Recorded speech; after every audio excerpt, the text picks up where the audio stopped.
Welcome everybody to the Agents of EDGEWATCH Adventure Path campaign. My current and new friends are here on the stream with me. I'll have them introduce themselves. I am Ronald, the Rules Lawyer. All of you probably who are watching know me as having a YouTube channel that promotes and talks about my passion for Pathfinder 2e and games and teaching. And we actually have some people who are new to Pathfinder 2e in this group. To supplement my income, I also do private GMing, and this is one of those games, and they have been generous enough to allow me to stream our games to the world. So I'm going to start from the top to the bottom, and I'm going to... Well, first of all, overall, Agents of EDGEWATCH is the law enforcement campaign. It's set in the city of Absalom, the city that calls itself the city at the center of the world. Everyone else is secondary. It is a huge city, maybe second in size to Goka in Golarion.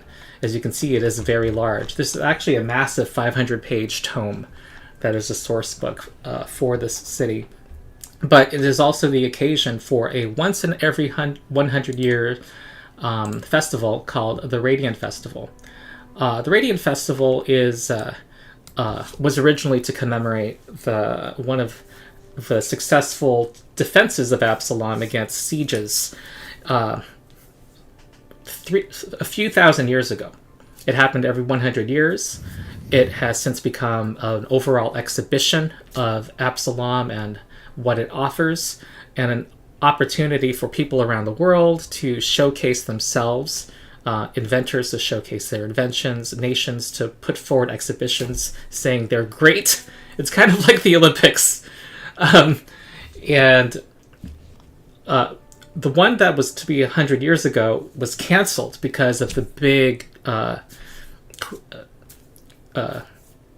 campaign-setting, defining event in which the god of humanity, Eridan, died. And that caused a lot of social chaos, and the festival was canceled to everyone's dismay. So this is the first one held in over 200 years. So it's a big event. Hundreds of thousands of people are coming from around the world, and the EDGEWATCH is a new precinct. I think the 11th precinct to be added to govern this festival, and the characters are people who will meet each other in a unit. They'll be assigned together, who had worked for other parts of the city guard, and so this is a campaign. I have adjusted the written adventure a bit because there were a few tone-deaf things in the adventure path, but overall it's really enjoyable. I really think it's excellent. That with some adjustments, it's a lot of fun. So that's my overall introduction. And I'm going to go from top to bottom on my screen. Oh, our players should feel free to interact with the chat. There will not be many secrets on my screen. And, have fun. So I'm going to go from top to bottom, starting with Calvin. And why don't you tell us anything you like about yourself, your RPG experience, including with Pathfinder, and say who your character is. Yeah, for sure. I'm Calvin. I'm going to be playing a lizardfolk fighter called Lyon. Mm-hmm. I've been GMing Pathfinder 2nd Edition for the better part of the year and a half, and playing in another campaign for the same duration. As far as tabletop role-playing experience goes, I've spread wide. I've been playing a lot of different systems, from sci-fi to fantasy to more investigative Call of Cthulhu stuff, and I've really settled on fantasy as my favorite, which is why I've been playing other systems like D&D. Mm-hmm. Dungeon Crawl Classics is one of my favorite as well. And that's about it. Okay, awesome. And your fighter, we have you guys, you helmed you did the strategy guide for a group. You have a shared doc that's in the video description, and pretty amazing for people can look at it too. I noticed that one of the things we mentioned a lot during Session 0 is that we were all interested in trying to implement strategy into our combat. We're interested in using the rolls to our advantage. So I thought might be a good idea to see what everybody's builds were and what kind of synergies we can have. And you're an unarmed fighter, I believe, right? Yeah, I'm an unarmed fighter. Perhaps if we want to go into a little bit more backstory and mechanic stuff, I'm a intimidation-based fighter with some grappling maneuvers as well. Awesome. The basic backstory is they're a big, intimidating fighter. They have a scary appearance due to their heritage, and so they've decided to kind of try to fit into that role despite not necessarily wanting to be seen as the bad guy. It's just you gotta use what you're given. Yes. And I feel like I should add too that he has some connections. His ancestry and his background involve having some experience being an undercover agent, I believe. Is that right? That's right. Okay, cool. Next is Mr. B on my screen, who is our bard. All right. Hello. I'm Mr. B. I am one of the people that Ronald was talking about at the beginning who's very new to Pathfinder. I'm playing in one other campaign that's had a handful of sessions with a bunch of other people who are also new, including the GM. So we're all kind of figuring it out as we go. So I'm excited to be exposed to some people who know a lot more about it than I do and learn from all you guys. I am also an absolute complete noob to Foundry. Never used it. I've just seen it being used on some videos that I've watched of yours and others. So bear with me while I flail around with the interface on occasion. Cool. A lot of our audience will also find it useful to see someone learn. So yeah, well, that's good. So so yeah, I'm playing Dilgar, the human bard. He is the bardiest of bards. I lean right into the sort of tropey. He's his muse is the maestro. Went with pretty much all of the charisma-based skills, planning to make him sort of the party face, public liaison officer, if you will, of the group. So that's my plan. yeah, he got transferred because he was kind of the people thought he was not really committed to his job. He wasn't. He joined the Post Watch as mostly because they had generous time off policies, and he used that to the fullest to collect a paycheck and then go fraternize and learn interesting new things. Okay, and next we have Junior Investigator Theodore Bragg. Indeed. So, my name's Preston. My role-playing experience is that I'm from, got started in the 90s, and my first game was Vampire the Masquerade, not D&D. So, but I've played plenty of D&D. I've played plenty of Pathfinder now. I run a home game where I DM for my friends and family, and I thought it would be great to get into a game where somebody could DM for me, and it seemed like a good way to do that. So I will be playing an investigator, which is very different from the type of character I normally play. Normally I play a caster, so this seemed like a good martial character to jump into, to try out what looks to me to be a very unusual character in Pathfinder world, period. Like, it just seems to be a very interesting character. So Theodore came over from is fresh out of the academy. Hopefully his personality will come out pretty quickly, and that he's going to be a little bit of a pick-me boy. I went to military school, and we would learn very quickly that lieutenants would graduate and come in and try to take over, and learn pretty quickly that they didn't know nearly as much as they think they did. And that's kind of what I have in mind for Theodore, is that he's read a whole bunch of books and it has some pretty good skill proficiencies, but very quickly is going to learn that there's a lot more to policing than having a whole bunch of skill proficiencies. Which he has. Let me see. He has... Yeah, he does. Cool. Okay, next is Hachi. Saren, our player Saren's going to tell us about Hachi. Hi, I'm Saren. I'm playing Hachi, the ruffian rogue. I've been playing D&D for the past 7 years. I'm mostly a GM, and my home group's actually playing through the beginner box right now for Pathfinder, so I'm also new. This will be my first time as a player.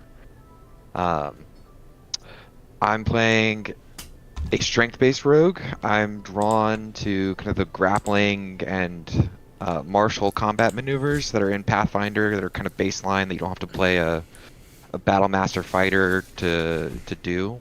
So I'm gonna be exploring a lot of like grappling and tripping and synergizing with our fighter. Kind of a similar concept that I was looking to subvert, being the big guy, but at the same time kind of fighting dirty. So I'm playing a giant orc, but expect more dirty maneuvers, sand in the eyes, kidney punches, that kind of stuff. Great. And then Starduster, our champion, Gnoll champion. Our returning champion. Returning champion.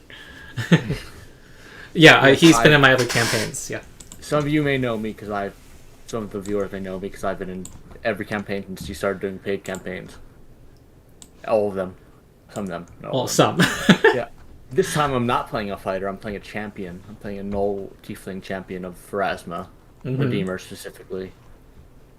Wait, Pharasma's Redeemer? Am I wrong? I think of Saren right for that. No, she's neutral good. One of her languages is neutral good. Okay. Oh, what you mean by Redeemer, you're talking about the subclass. Okay. The subclass, yes. Yeah. Sorry. That's right. Yeah. But the backstory was, I still have to do some specifics, but she was raised by dwarves in Absalom, and she was taught in the ways of Pharasma, and she became a champion in the Foreign Quarter before she eventually moved over to EDGEWATCH, and yeah. Okay, great. That's the best backstory, so there you go. So, you are, have been assigned together. It's your first day. It is it's about 7 p.m., and you were just dealing with some paperwork, dealing with some filling out a lot of forms. Sergeant Allo has been the person telling you about the precinct. He's been telling you about relatively mundane matters, about how your accomplishments in the field, that they have a compensation system that will include base pay, include lodging, but in order to get promotions and better and higher compensation, your unit will need to show exemplary performance in the field. And he is a very organized, meticulous person. Has a calm demeanor, almost too calm. And there's my cat Megan. Sorry, she needs attention. Let me pet her. She's a regular feature of the Rules Lawyer channel. And while he's doing this, you hear a voice barking out, "Sergeant!" And he kind of and he seems very used to this voice, and is almost, he doesn't really react to it, and he says, "Pardon me," and walks to the back. In the meantime, the 5 of you are sitting there, and Dilgar, you don't know these people. This is the first time you met them. The first time you've all met each other. And you're just kind of waiting. So, why don't you say, well, I just kind of leave it open. You guys are kind of just sitting here waiting. Well, gentlemen, nice to meet all of you. I'm Dilgar. I came here from the Coast Guard. How about you guys? What brings you here? Nice to meet you. I'm Star. She'll gesture to herself. Like the heavy armor, big shield, sword strapped to her back. She kind of just looks around. She's obviously is very, not necessarily uncomfortable, but not like the best at social stuff either. She's kind of awkward. She kind of looks around at the other guys. Dilgar, Star, nice to meet you. I'm Lyon. I've been reassigned here from the Lotus Guards. Hoping that we'll all get along together just fine. What about you two? My name's Hachi, from the Harbor District. Well met, Nice to meet Hachi. all of you. I'm just come out of the academy actually, and I can tell you guys that I think this is going to go swimmingly. This is great. This is fantastic. I am very excited to get started. I'm sure we'll have yes. plenty of time. Is to it get to know each sarcasm? other. I can tell in your voice. No, not at all. When is our first case? When are we going to get a report? I've read all about this. I remember this kind of enthusiasm I had when I was out of the academy. I wonder how long yours will last. Sergeant say anything, but just nods up and down slowly. I'm not entirely sure what we're doing here, to be honest with you. I was told by my supervisor that they were promoting me and sent me to this address. No idea what we're doing. Well, we didn't do much at My the Harbor understanding- District, so wonder what we'll My do here. understanding is there is a plot to disrupt the festival. That's the only reason they would have put me on this case.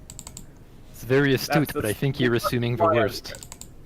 I want to give some background So- to. Do you go by Investigator Theodore Bragg? How do you want people to refer to you?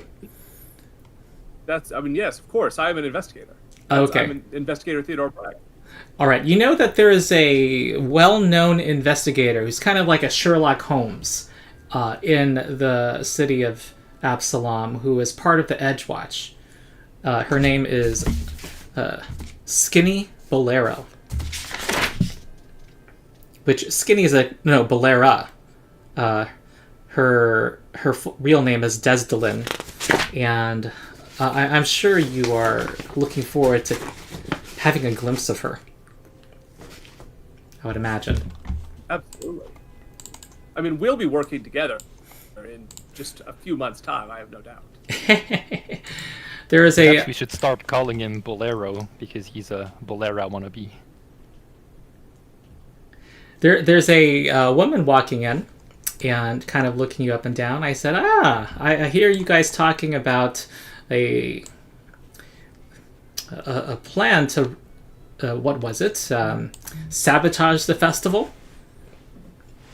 I mean, no doubt. That's why you must have called us in. This must be an important job if you've recruited the likes of, an investigator like myself. You are city guards, she says. She kind of gives a laugh. But I don't want to insult you, but you are going to be dealing with the daily drudgery here. The usual things that you find in a big event of this magnitude. Pickpockets.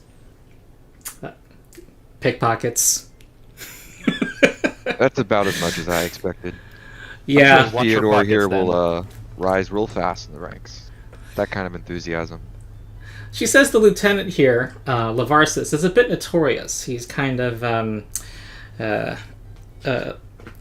likes to yell a lot, and just don't let that get to you. He kind of is. As long as you stay close to me and Sergeant Allo, we will make sure you advance through the ranks. Make sure he doesn't mistreat you. Yeah. And Well, I thank you, ma'am, for taking us on. you hear some stomping footsteps approaching, and with the very first footfall, she turns in that direction and gives a salute, keeps her feet together, and you see Lieutenant Lavarsis walking past imperiously. He looks angry, and he is, and Sergeant Allo is kind of following him, and he kind of looks back and forth between the lieutenant and the five of you, and the lieutenant goes into his office and slams the door. Can you deduce who this is, investigator? I'm not sure who it is, but he seems mad. He does seem very mad. In fact, maybe he's our boss. He's definitely angry. Yes, he's our superior, he says. Sergeant Alo says, well, we have a situation. There's a report I need to take in, so I should probably just let the lieutenant finish the orientation. And he, and the woman who introduced herself to you says good luck with a kind of a significant eyebrow raise. And Sergeant Alo leads you to the lieutenant. And the lieutenant has a cigar in his mouth, kind of hanging loosely from his mouth. And he is sitting down. And there are no seats in his office. And he's looking at you, and he rises from behind the desk. He has brooding brows, and he silently studies all of you. Unbelievable! Unbelievable! What's unbelievable? Excuse me. This year's Radiant Festival is the most ambitious peacetime undertaking the city's seen, and the EDGEWATCH is responsible for the safety of thousands, hundreds of thousands. And I told the council I needed the best of the best. Instead, they sent me you, a bunch of rookies so green you practically got gills. Did you pin those badges on yourself, or did Sergeant Alo have to do it for you? Oh, I put this entire ensemble together, all on my own, sir. Yeah, I put on my badge myself, sir. He's kind of, I'm sure, yeah, sure you did. Abadar only knows what sin I committed to deserve you. But we work with what we're given. You do what you're told, learn from the vets, and maybe you'll come out of this proper guards. But if I catch you shirking work or tarnishing the reputation of this precinct, I'll bounce you out of here so hard you'll land in Absalom Harbor. Clear? Varnish, sir? Perish the thought. Crystal. Sergeant Alo walks Aye. in with a piece of paper and kind of whispers to the lieutenant. And the lieutenant kind of glances at the paper and kind of gives, a head, but it signals with his head to give to the sergeant to give the paper to one of you. And I don't know who of you wants to accept the paper. Theodore? All right. Not all at once.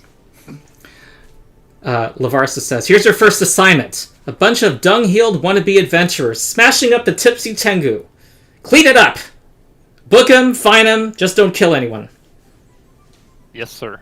Aye, aye. Yes, sir. Salute. Very unfirm salute. Okay. You're all standing there in front of him. He's looking at you. There's kind of an awkward silence. Well, we best get going then. Don't want to waste your time. Start sir. kind of just kind of like awkwardly looks around, kind of just walks out. Come on, people. We've got our orders. Let's get moving. Thank you. Hey, who knows how to get to the Tipsy Tengu? Sergeant Sergeant. Sergeant Alo says he knows. He'll tell you where it is. He is clearly more patient than the lieutenant. He also tells you that went quite well. He tells you Does where it the get better? Does it get better? As you can see, he treats everyone similarly. He looks a little exasperated. Well, I suppose there's something to that at least. If you can manage to keep cool with him around, I suppose we can learn to do it as well. Yes, I'm a yes. people person. People like me. Perhaps They'll it's come best if around. you try to calm down the situation once we arrive on scene. People usually Yeah. don't tend to respond well when I talk to them. As usual, the lieutenant will be in a better mood with results. He says, he also says that for your first shift, it's going to start at 8 in the morning, and you'll need to be up and in your uniforms at 7 in the morning. So you don't want to stay out too late after this assignment. And he says, as usual, no lethal force. Do what you can to defuse the situation if possible, but our immediate goal is to just make sure this looks like he looks at the paper again. Routine complaint is handled. That there's no that things peaceful. That there's nothing breaks out to mar this festival. All right, he gives you a salute.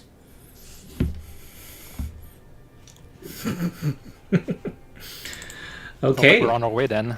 Looks like you are. We're on our way then. So the Tipsy Tengu, I'll show you this map again of the festival. There's no choosing places here. As you can see, there's a lot of things to look at, but the Tipsy Tengu is one of the taverns that's over here. And when you arrive, do you see this map, by the way? Yeah. Yes. Oh, okay. All right. As you arrive, there is... let's see. Let me put you here on this map.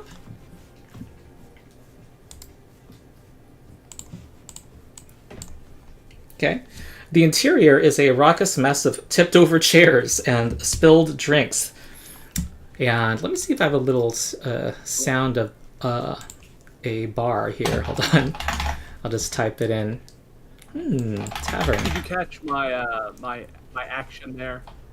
What? I'm pursuing a lead. Ah, pursuing a lead on the whatever the assignment is. what the assignment we were given. Okay, Bar fight? the troublemakers, let's say. Troublemakers. Yeah. All right. So that's the subject of the lead. Okay.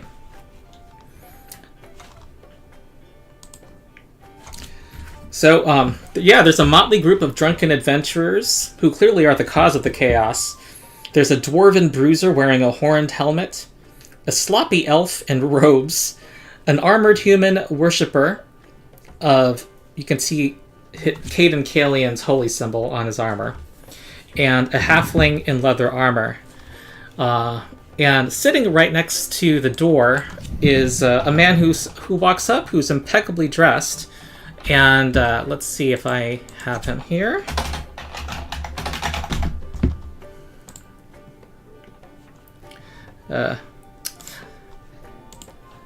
There you are. He is a well-dressed man. He has an ornate cane and bold blue eyes. He leaps to his feet. The city's finest, come to deliver us from churls and belligerents. He lowers his voice and says, honestly, I'd never allow their sort into my hotel. But poor Bellberry thought they'd add flavor, and they certainly have. Hendred Pratchett's my name, proprietor of the Odyssey. It's a hotel. This is my associate, and he points to a half-orc next to him. We thought we'd come down and enjoy a quiet night of dinner and drinks before the opening day festivities tomorrow. So much for rest and relaxation, though, eh? And a cup hits him in the face, like from the side that one of the that the dwarf just threw over, and his nose is now starting to bleed. He's kind of bent over. Oh my goodness. Oh my! Oh, that hurt. You should probably step in. And one of the sorry. The dwarf yells, "Ah! We got the people in badges! Come here! Take me on! You probably joined the town guard because you couldn't make it in a fair fight! Come on over!" Star will pull out, shrug and pull out her sword and shield. Gentlemen. No one needs to get hurt here. Maybe we can convince him. Nobody wants to get hurt here, I see. You don't. He cracks his You knuckles. think you just need a little shove to calm down Dilgar? Oh, you guys will, I don't know everyone's voices. I'm gonna have a little trouble following who's speaking, by the way. So you'll have to help me. You don't mind. What's that? You don't mind. Okay. So, And also maybe points, even better is to like ping your own token. That's going to help me and the audience. Shift ping, shift hold click. Okay. Ooh, everyone's talking. Okay, so here's the question. Yeah. Does the proprietor need first aid? Is He it bad enough that Theodore thinks he could render aid? Oh, thank you. My friend here's got some the friend says don't you mind. And she looks like she has some healer's tools, the friend. Great. Okay. I'm gonna try dealing with the dwarf. If the others are all fine with that, I would walk up to him and try to intimidate him. He clearly wants to have like a verbal shoving contest, and I just want to tell him that. Don't you actually have an ancestral way to do this? Am I mistaken? I have an ancestral way to do that. Yes. I have I'll post it in chat. It's heritage feature called Threatening Approach. It's great. Where I walk up to my speed and then intimidate someone. Is it like those Wait, what are those called? Those things from Australia that kind of run at the camera? Oh god, yeah, I imagine it's something like that.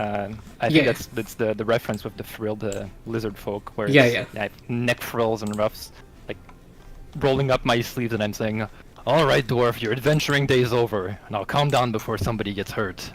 All right, his eyes widen at you as you approach and extend your frills.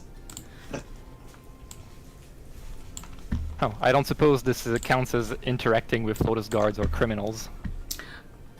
I think it's fair that this person's acting like a criminal. High-ranking criminal. Never mind. Oh no, not high-ranking. No. Ooh. It's a pretty good roll. He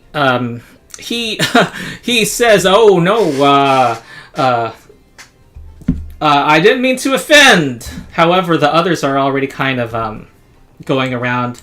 He seems to be a bit cowed, but and Taro Boldblade is already kind of he's kind of brandishing his weapon, his sword, and you see the proprietress, who's a halfling's kind of running after him and saying, "No, don't hurt the customers, don't, please, I got put that sword away." Stop, put that away, put that thing away. Ha! Will you make me? I don't look at you. You guys are all about words. We just came from. I'm gonna raise my shield real quick, just to be sure. Say it again. I'm gonna raise my shield, just to be sure, just to be safe. We are adventurers, he says. We put ourselves out in danger. He looks dramatically off into the distance, and we just Can I grapple him? Can I grapple him with her hand? You can try.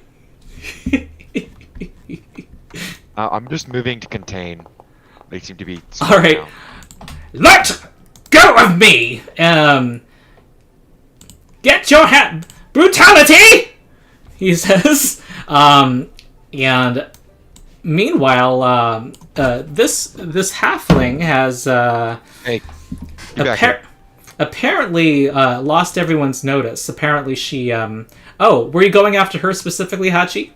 I was moving to contain the okay. Or she was moving out. Yeah, you saw her. She was about to approach a customer who was has his back turned and is at the bar, and has a coat hanging from the stool with a pocket with a little you can tell some coins are making that pocket a little heavy, and she seemed to be this feels like a parody of like the standard adventure group starting.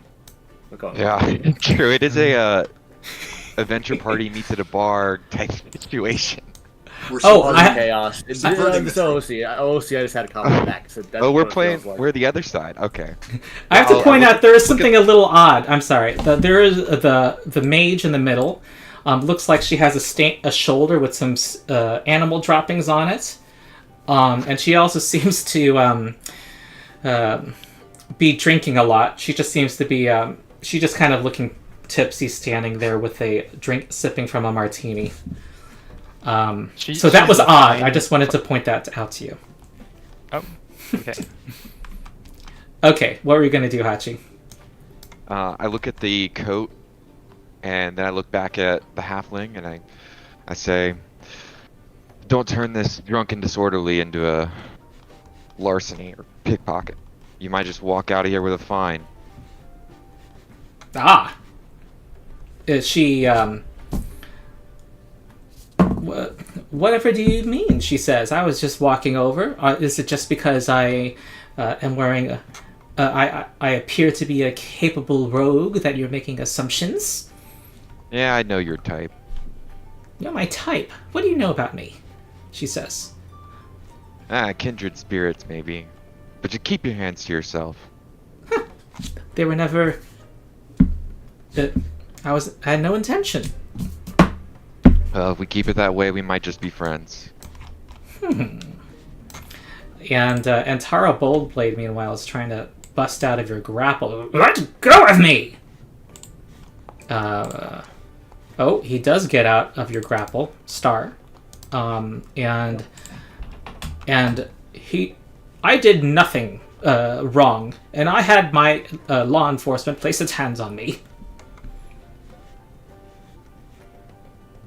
Yeah, you mean you're causing a disruption, you're waving a sword around, that's endangering the public. You, that is a good argument, Matthew. You want to roll a diplomacy? I'm hero pointing that. That's getting a hero point. Okay. Alright. Yeah, he kind of sneers at you and sheathes his blade. Okay, And, I'll just sit down Now, and... is everybody ready to leave the premises before anybody gets hurt? Or does something they're gonna regret? Bolar of Stonemore is saying he, well, what is he saying? He gives you a condescending leer and says, "Guards. Just ready to hide behind your badge. Well, you're not, you don't put yourselves in danger like we do." And You're right. Dealing with you guys is nothing short of dangerous. all right, he give me a intimidation check, because All right. either he's going to be cowed or insulted by that. Okay. That's not too bad. He kind of gives a huff and he says, kind of thinks better of it. And he says, "Well, this," kind of looks at the proprietor and says, "This is clearly a terrible bar. We're never going to come back here, and we're not going to perform for you again. You're calling the EDGEWATCH on paying customers." I can't believe it. We're not going to, and he starts to storm out. And Well, not I'll before you let 'em go, settle your yeah. tab. ooh, Oh yeah, do they need to pay their tabs? Yeah. they haven't paid. They haven't paid, says Breckenridge. Or yeah. Not so fast. All right. We have just been kicked out, have we not? Says Bolar. This does not excuse you from your duties as a customer to pay the host for your drinks and your food. All right, you're gonna we've just been insulted. We're not going to pay you anything. Look, you either pay us now or collections comes after you, and they're a lot meaner than we are. All right, so someone wanted to and you all, hey, we have the Ronald's Rules of Aiding going on, where it's basically I've house ruled aid, and I'm going to put out a video about this. Basically, the group is about to try to convince them to pay the tab, but people can aid. But aid as written is not strong enough for low-level characters, and new players tend to be first level, and this is a game that has as a design goal promoting teamwork. So I thought one thing to do would be to make the target DC the DC instead of the number 20. And also, a regular failure will still give you a +1 bonus. A success gives you a +2, and a critical success a +4. So who wants to be... Bolar basically seems to be their leader at the moment, and is kind of speaking for the group. And I don't know if anyone has anything to say to him here. Yes. I can either talk If you'll go ahead and say something. Yeah, I was going to say Dilgar could talk to him, or I could aid whoever's talking to him. So, because I have Dilgar, if you want to say something, then I'll have Theodore just tell you the relevant criminal code. Does he have legal lore? Without paying your bill is a violation of. Yes, I do have legal lore.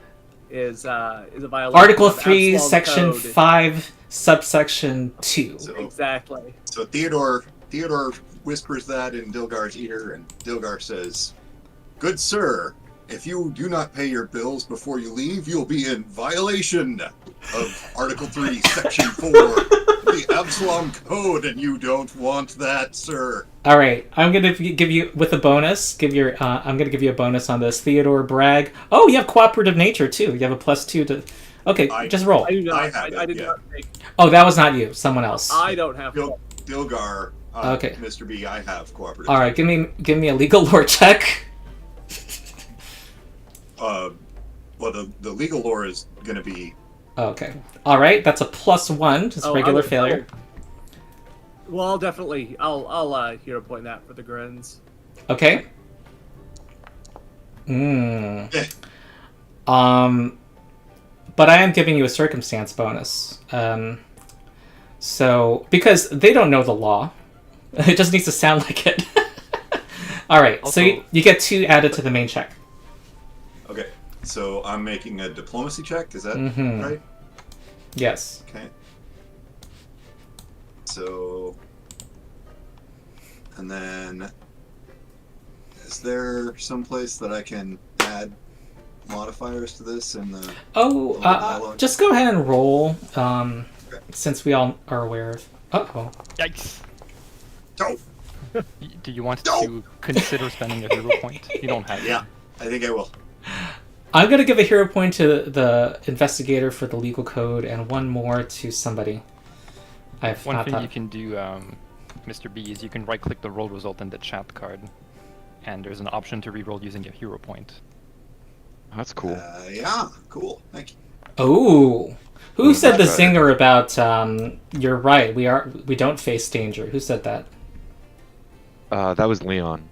Okay, that's a hero Oh, point. Yeah, you're right, I don't face danger. We're dealing with you guys. Yeah, all right. Don't face danger. We are the danger. Not quite. I don't want to go there.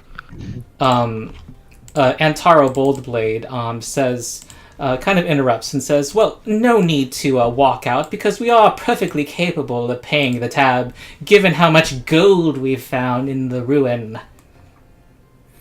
And he walks over and he says, and we are not dishonorable. That will not be said about the splendid spelunkers. The Burning Banshees, says the dwarf. We're called the Burning Banshees! The Burning Banshees. And then hands over a little a handful of silver. And Breckenridge says, oh, thank you so much, thank you. Kind of looks at the guard now. Looks at you. Awkwardly. Oh, let me count them! Let me count! You owe, for the, fire ale, yes. She adds, oh, and you included it too. Yes, thank you very much for paying your tab. She gives a friendly bow.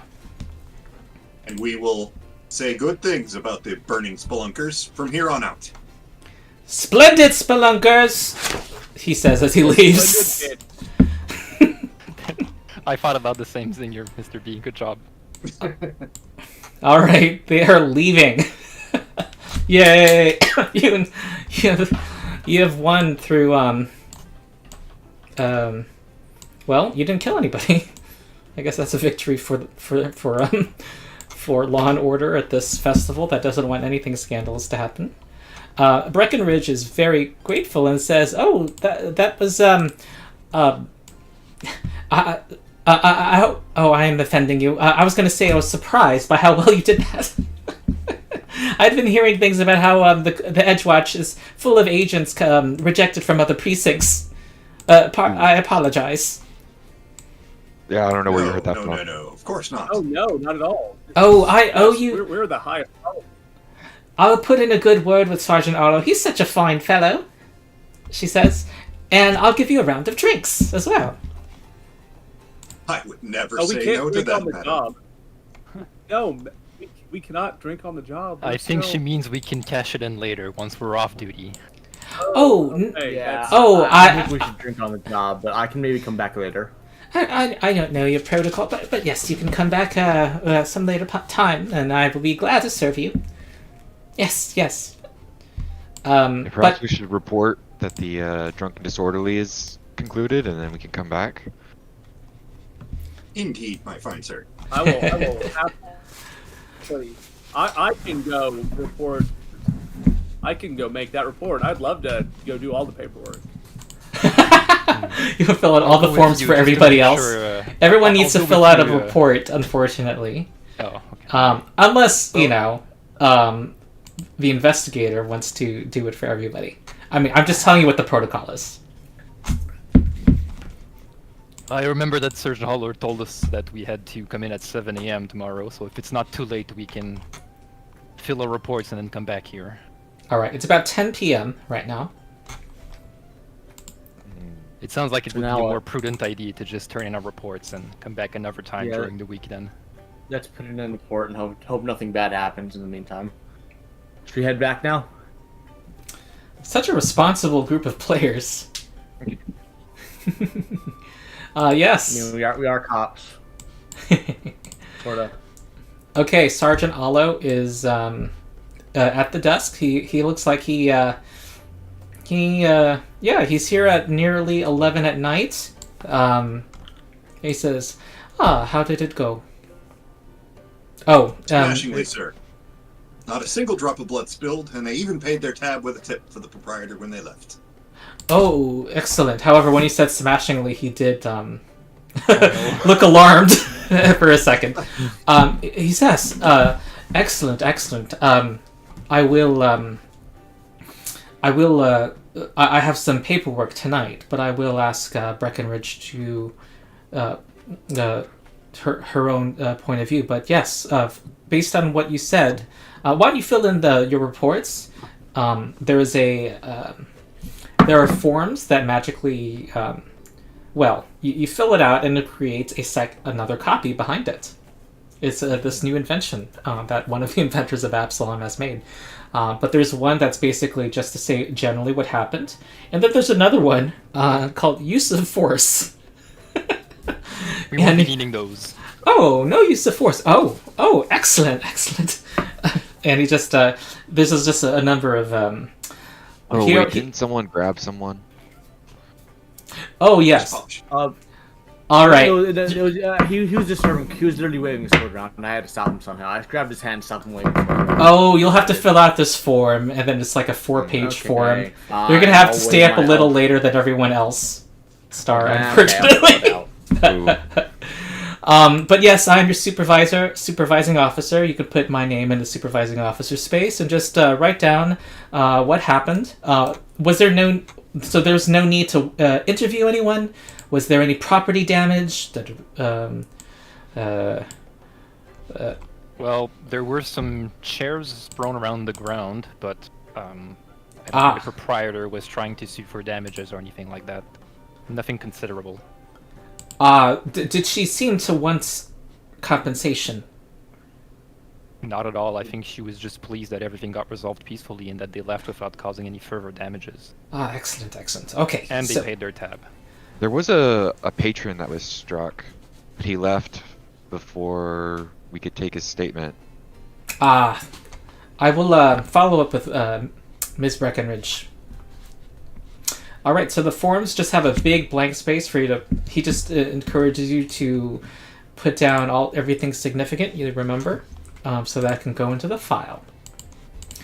I am currently encountering Foundry's default setting of not letting me deselect tokens by clicking an empty area. And I just checked the box for this. Hold on. Otherwise, if you make an empty square rather than just left clicking, it might help. Yeah, that does work. Hold on. Left click. It is something I don't prefer to do. Okay, so it looks like you guys are about to have some rest. It is a you will have to wake up early and to report to duty in the morning, and everyone make a DC 13 Fortitude save, and you will have you need a 14 Starduster because you had to stay up a little later. So I'm good. I'm good. Okay. All right. If you fail, you're going to be fatigued on the next day. You are too excited about your first day of work.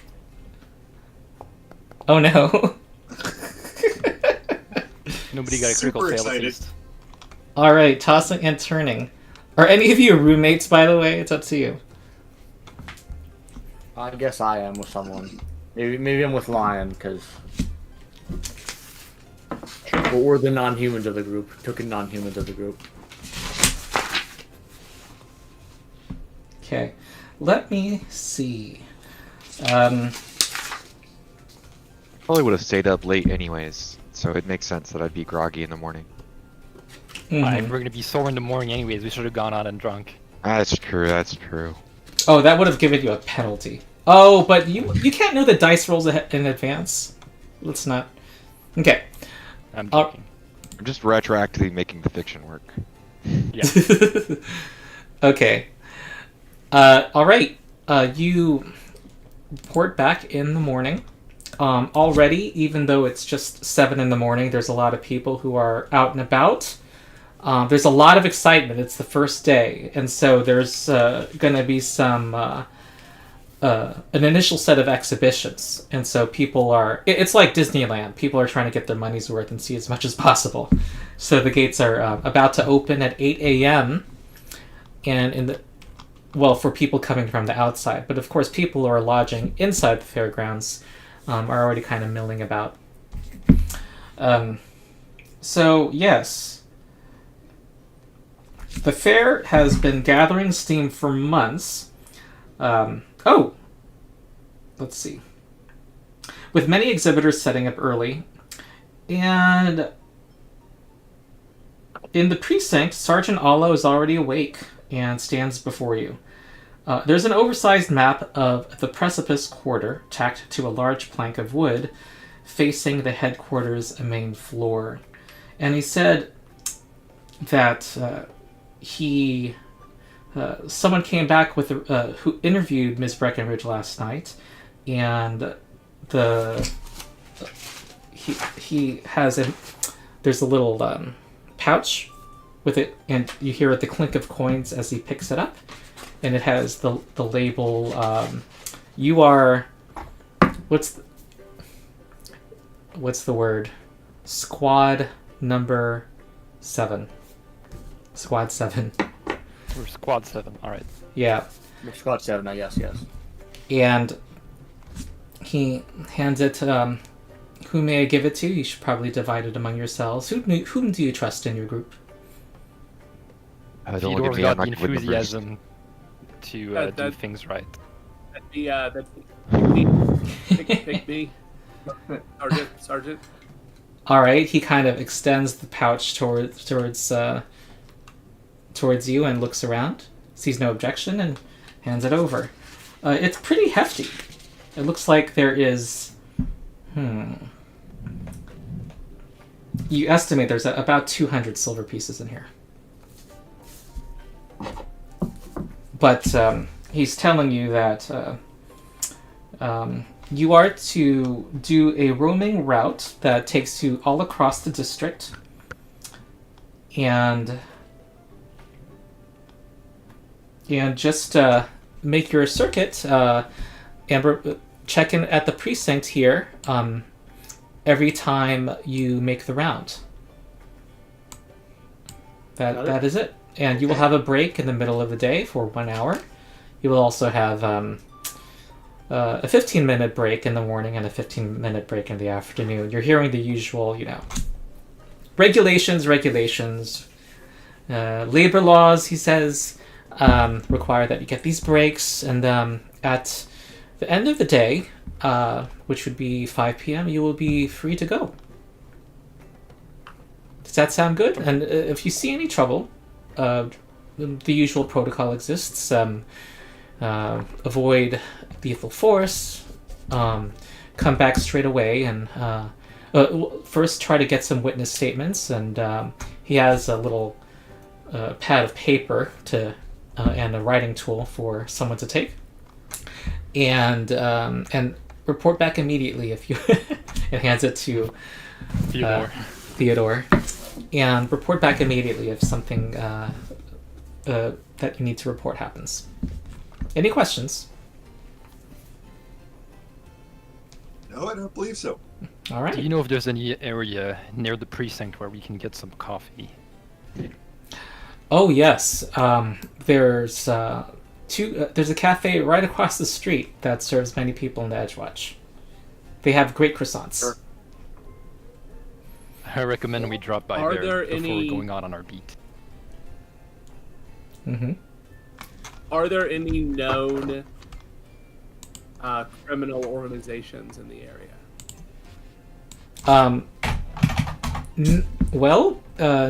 None to report at this time. We do have some leads. Detective Bolera is on that case to make, and hasn't given me any reports recently. We'll let you know if there are. So, did I understand correctly? We each got about 40 silver. Is that? Yes, I'm looking at the. I'm creating a loot actor called Party Pool. Okay. Do any of you see it in the actors tab? Yes. Okay. Yeah. And I think you can all open it. And you know what? I'll do this. I'm gonna click distribute coins. Help me remember the party members' names. Is it Star, Lyon, Dilgar, Hachi, and Theodore Bragg? That's us. Okay. Yeah. All right.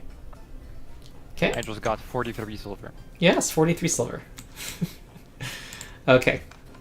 All right. Can we do this? I didn't. we settled that peacefully, so a little faster than I thought we would. So I'm gonna propose we have our little mid-break, 10 minutes, and then we'll have your second day of work. Yes. Okay. Yeah, sounds good. All right, 10 minutes. See you soon. Thanks. Yeah. We're taking a break? Cool.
testing. The viewer should tell me if I am too loud. Calvin, can you say something? I usually just ask people to say words. Words is fine by me. Okay, words. What's weird is that on my end, it looks like my volume is lower than what you just said. And there was a complaint that I was too loud. Huh. Well, anyway, I'll just see if there's any more comments coming from the viewers. Okay. You seem louder now. You're saying I seem loud now? You seem louder than you were before break. Oh. I haven't changed my Discord call volumes, and it's all fine. I am very confused because I did not change the gain on my microphone. A little too soft right now. Really? This is the struggle of GMing and dealing with technical details. Okay, so Sergeant Olo told you, just you just want to. A lot of your job is just to look like a guard. Fortunately, people are less likely to commit crimes in your presence.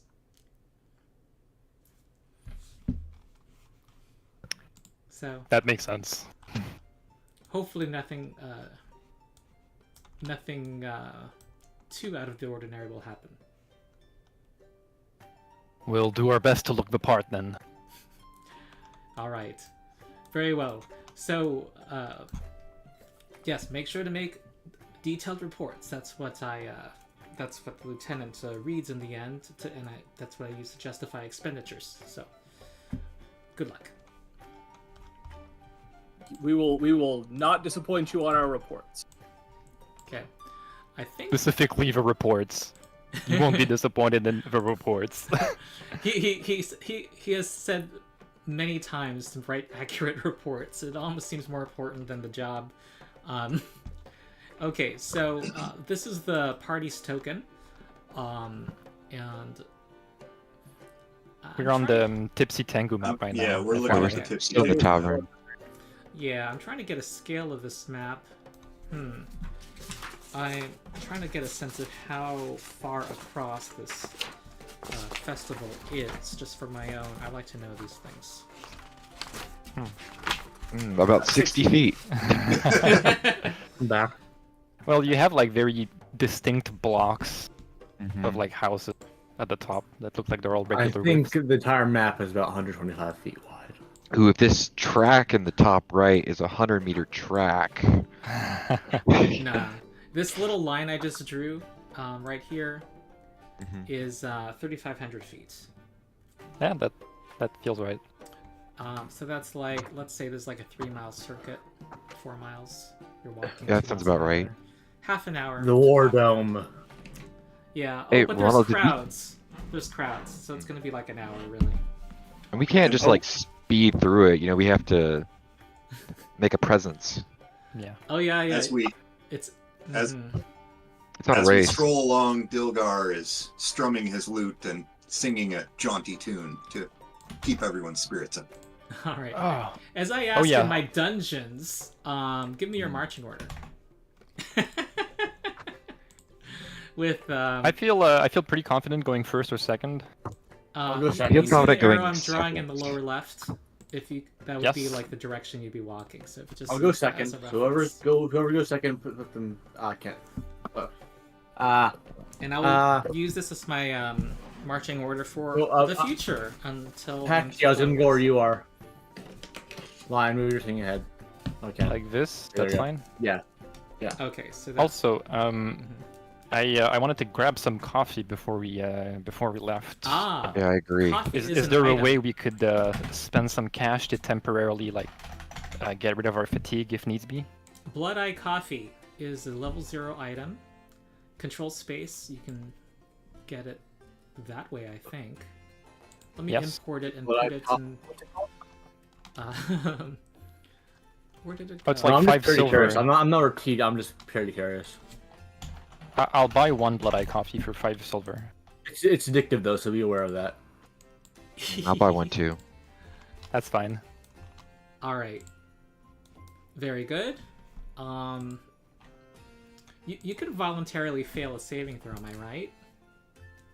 Yes, but you also risk addiction because it looks like it's an addictive thing. Okay, let me see. It takes 10 minutes Oh. to take effect. Yeah. At least it never goes beyond stage 1 of addiction, so it's one of the lesser addictions. And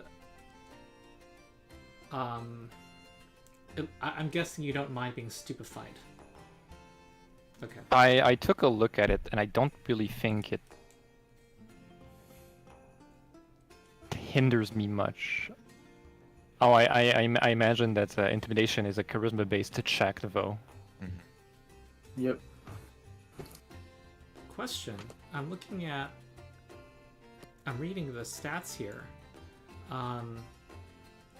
The bonus at stage 1 is not repeated at stage 2, which is weird to me. You would think. So you drink it, and then... Stage 2 of addiction, it's turned to an addiction, basically. I think it's the addiction. No, addiction's a separate track. Yeah. Was it? So you drink it, and then 10 minutes later, you gain +1 item AC save. I see. For So 10 minutes. If you anticipate something in the near future, right? Yeah. At least then you're stupefied for 1 hour, and then for the rest of the day, you're just fatigued normally. Okay. So I'll try it out. We'll see. All right. Let's see what happens. Wait, so you only get 10 minutes of benefit? Is that the... Yeah, and you have to drink it 10 minutes in advance. So Okay. maybe the next time we have like Honestly, the I'm gonna house rule downtime. this coffee. I Okay. think, being an experienced coffee drinker, I think those durations should be 2 hours. Each? Yeah. Okay, 2 hours of no fatigue, 2 hours of stupefied 1. Yeah. Okay, cool. Let's proceed. I guess this is for dungeon delving, these durations. Okay. That makes sense. Not patrolling the block. All right. Nothing's happening in the first 2 hours of your shift. Why don't you make a fortitude save? Wait, you voluntarily fail, right? But still make no. a fortitude save. Still make a fortitude save to make sure you don't critically fail. You critically are you addicted? Oh, but yeah, if we drink it right now, then I guess it If you makes do, sense. I was for me to assuming check. you were. Yeah. Yeah, I Why would have not? drank it right then. Oh, I suppose it makes sense in setting to drink it in the morning, so I'll drink it. Okay. All right, you don't critically fail. Roll again. Nothing's happened. It's and you're seeing, I'm gonna point out one of the sites that you see. Go ahead and roll another set of rolls.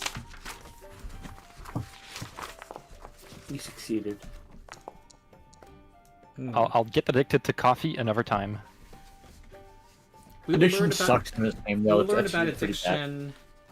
You don't. We haven't done addiction rolls. We're saving against the poison, right? That was my. Even in all the games I've done it, that's never come up. Okay, we'll deal with addiction rolls later. Okay. Oh, I just got what you're talking about. I see. Yeah. Oh, so Yeah, we you failed to have progress to- to stage 1. Yeah. And what I'll you're say saying. it. You can voluntarily stay at stage 1. I'm Ah, house ruling out of my ass. I think that's the intent, because if Yeah. you succeed, you just stay at stage 1. Oh, right. You can succeed to stay at stage 1, and failure means you actually go to stage 2, Hachi, unfortunately. So that's why it's 10 minutes. Every 10 minutes, you roll another save, and then you see if you can keep your high going. Okay. Oh, that You makes never- sense. Oh, so, because you drink more coffee at that point. I imagine it's every time the first stage's duration ends, you roll to see if you progress So it further, or if it... you're all stupidified now. Only Hachi is stupefied. Not only are you Yeah, stupidified. I'm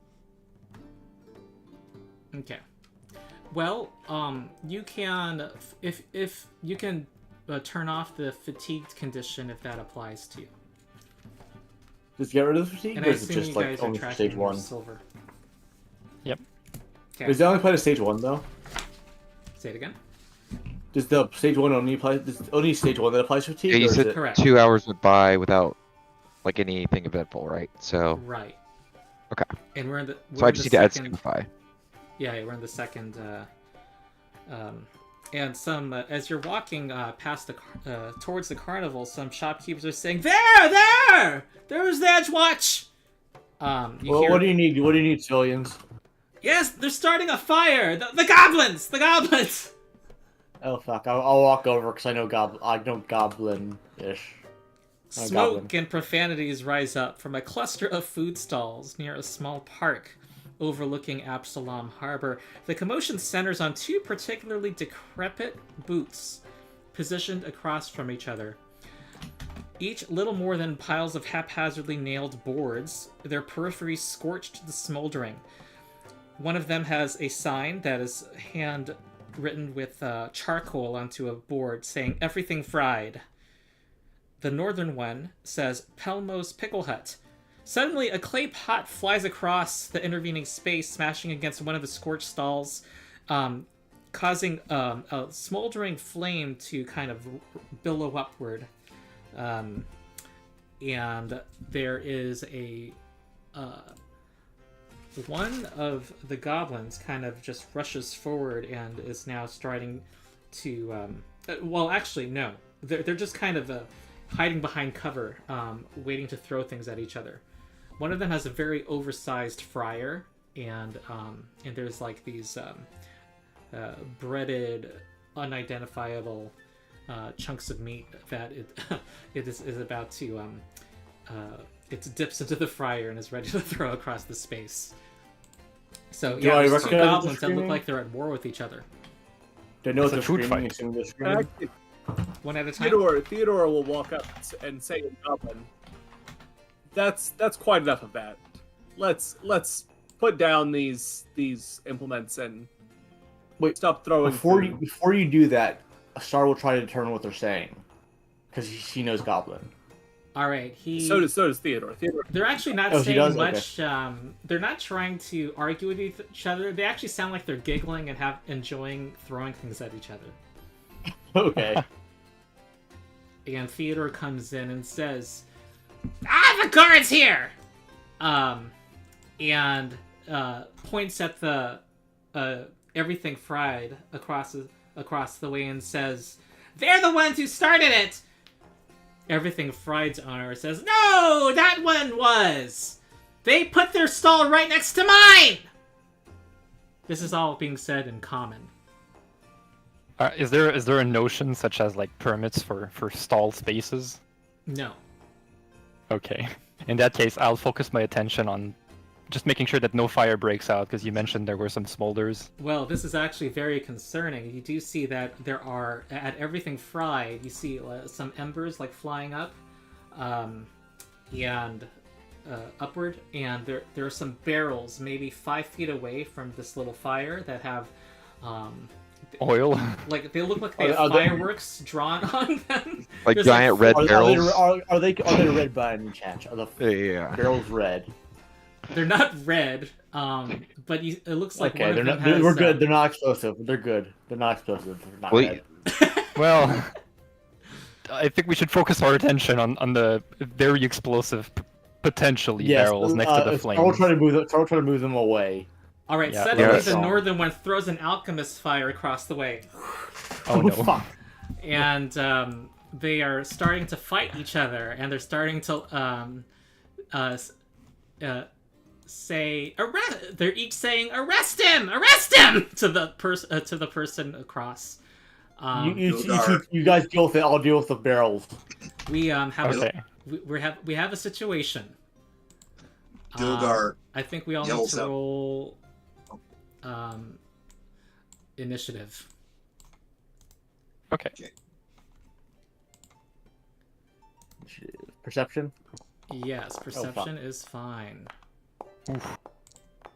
Ooh. Oh. Those sound like not good reactions.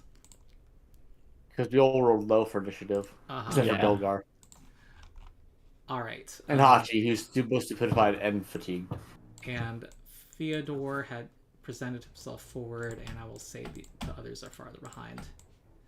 Okay. And we Carla's are... a bit forward as well, so she is. I imagine she is also a bit forward. Okay. Yeah, you see there's a fire over here, and it looks like, some of the shopkeepers are saying, "Guards! Guards!" Dilgar, what do you do? You're first. So I will move. Oh, sorry, hold on. For some reason, Theodore's initiative is not being set. I think. Yep, you got it. Okay. Okay, good. There was a weird delay. Dilgar, what do you do? Okay. So is there? Am I just missing? Is there a initiative tracker somewhere where we can see who's where? In the upper right corner, those buttons, one of them looks like a clenched fist. So left-click that. That's going to replace the chat. If you want to see chat at the same time as the initiative tracker, right-click one of those buttons and it will make it pop out. In the internal Foundry window. And then at the top of that, there's yet another button pop called out to make it a browser window. Yeah. And it's a useful... some people like to make their character sheet a separate browser window. I already did that earlier, so I figured that out. Cool. Learning. Okay, so Dilgar moved up here, and he will inspire courage, which I put a little thing in the macro bar. Do I just click that? Oh. But that just gives you the effect. You have to actually cast a spell. Yeah, not the aura. Can I... Let me see. If you control space, does an aura version of it come up? Control space? Control space is not working for me right now. If I hit control space, I just get a text box pops up. Yeah, that's the search bar. Type in Inspire Courage.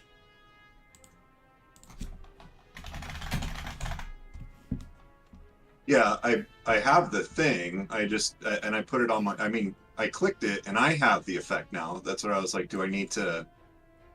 It's showing up on my token, but not anybody else's. Yeah, it shows you were benefiting from Inspire Courage, but what we want is for you to be an aura, to emanate it. So what I'm going to do is I think, the macro for the aura. Oh yeah, that looks like it worked. Okay. Although they have it twice on Dilgar. Yeah, well, one of those is he's benefiting from it. Ah, gotcha. Yeah. All right. What does this look like? How do you inspire people? So, Dilgar steps forward and he says, "Be strong, lads, for saving the public." And you see some shopkeepers look at you in surprise. This is a very colorful, performative squad. Oh, look, everyone has a little red aura around them. That's cool. So what did you do to make me an aura, and how do I do that so you don't have to going forward? I went under Compendium Packs in the upper right corner, which lets you search everything. But I think when you pressed Control Space, you could have done this too. Type Inspire Courage, and there'll be more than one entry that has Inspire Courage, and one of them will say Aura next to it. That can then be dragged into your hotkey bar.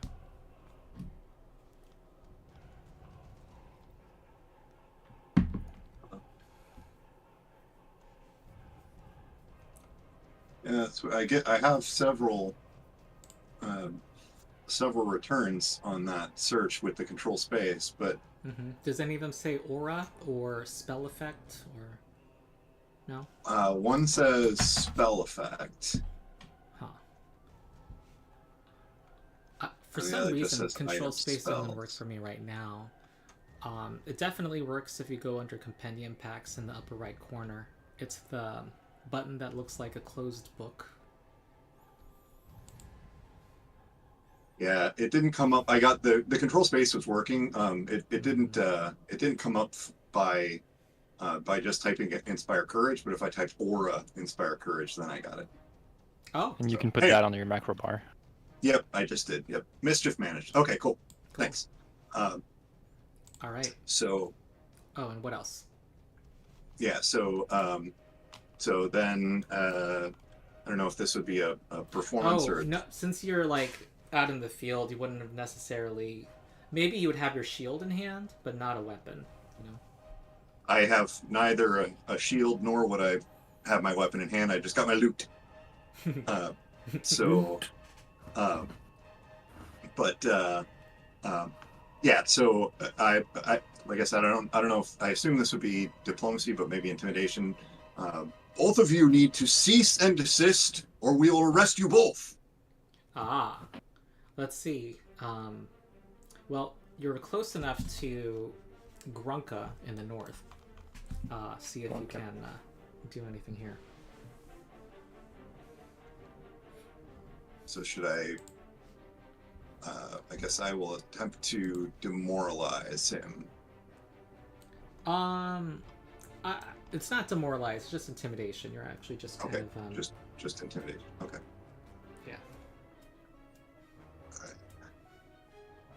You're just trying to persuade them. Grunka looks at you and sees your loot and says, guards are I will not be the I'm not the one doing the wrong thing here. However, she does seem shaken. It looks like some more talking to might work here. And she picks up. She picks up and she throws the alchemist fire over to Pelma, Oh boy. who is benefiting from cover. And misses. However, there is splash damage, and Pelma takes one. Oh, that was a cool animation. Do you see that? That was nice. Yeah. That was cool. Yeah, there's like smoky. And she takes out another alchemist fire from her pocket. That's her turn. Hachi. Okay. These stalls, are they in? Is it like are there walls, or do I need to like Not climb over really. something? No, ignore the walls basically. Okay. The stalls And that are nearby do look like they do. And the fire's on the bottom? Yeah, it's where the orange is. Okay. The light. And you said the barrels, are they There. these barrels, or are Yeah. they in the fire? Okay. If I step in the orange, am I taking damage? Is it hazardous terrain, or? No, that's just to indicate where the fire is. Okay. Then I'm gonna stride. Oh wow. It's saying I've. That's because I moved you after battle, so it was Okay. tracking your movement. Don't worry about the colors. 5, 10, 15, 20, 25. Okay. 5, 10, 15, 20. The other stalls are an obstacle, though. Oh. But you can make it. You could have made it. 5, 10, 15, yeah, 20. Okay. Mm-hmm. And then I'm gonna try to grapple Helmo. Yes. All right. Go ahead. Okay. Ooh. Oh. Let's hear a point. Let's hear a point. I haven't got to use mine yet. All right. Okay. Not much better. Yeah. Critical failure would have meant you would have fallen prone or Right. have been grappled. This thing is slippery. Yeah, and says. In Goblin, you hear it say, "Typical, always assuming the Goblin's the one in the wrong." So stand down. Get over here. Stand down. That's it. All right. Pelmo is going to, like in this picture, now try to bite you. He's the one at the bottom. Ooh. Bring it on. And I'm gonna. You're too far away for me to react, so don't die. Okay, so this will be a hit. Oh, and he's got some sharp teeth here. 6 piercing damage. So click your token, Hachi, and then click the damage button in chat. And he also moves back. And takes out he has a couple of alchemist fires on the floor. Next to him. Bombs. Yeah. Okay. Junior Investigator Theodore Bragg. I have a suggestion. Okay. If you would take it. for Saren. Sure. I remember when I did the strategy guide, I took note that you had. Oh no, never mind. I don't have nimble Carry on. dodge. Yeah, it would have. Yeah, I don't have nimble dodge. Never mind. Oh, Okay. It would have that would mattered make in a that difference. case. Well, I can heal up Hachi, probably, but I can also maybe take out Grunka. We also need to take care of this fire.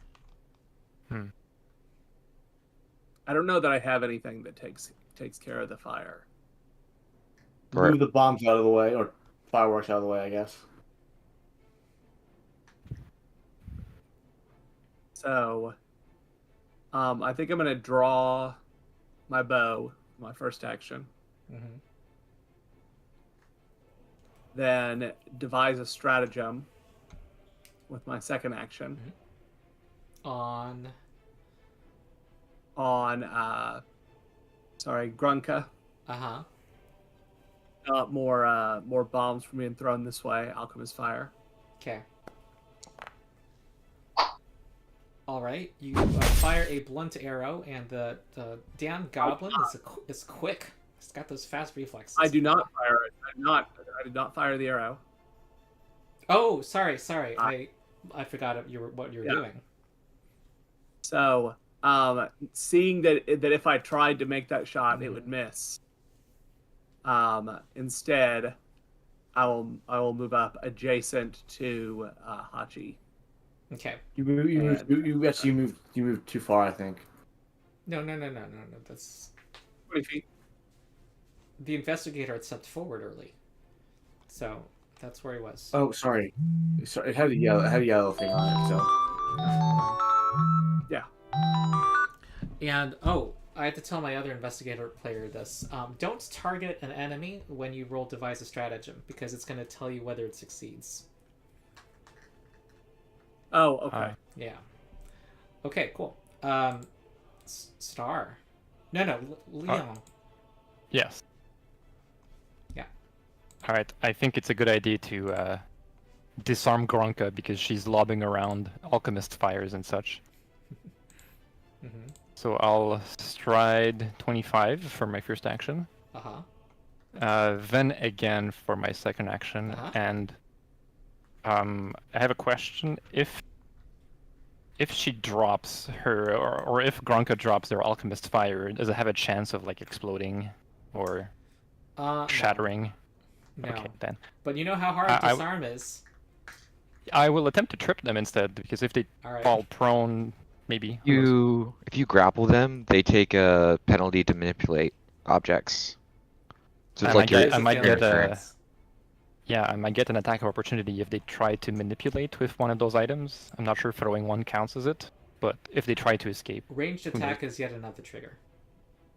Okay, so it sounds like athletics to grapple is a better idea since I have no weapons in my hands. Mm-hmm. I am not suffering from my fatigue anymore, so I have some decent odds. Yeah, good. Her fort DC was 16, so that coffee, every cup of coffee matters. Every Every sip of sip coffee matters. matters. I don't actually get to hear the sound effect. Yeah, I have it on my screen.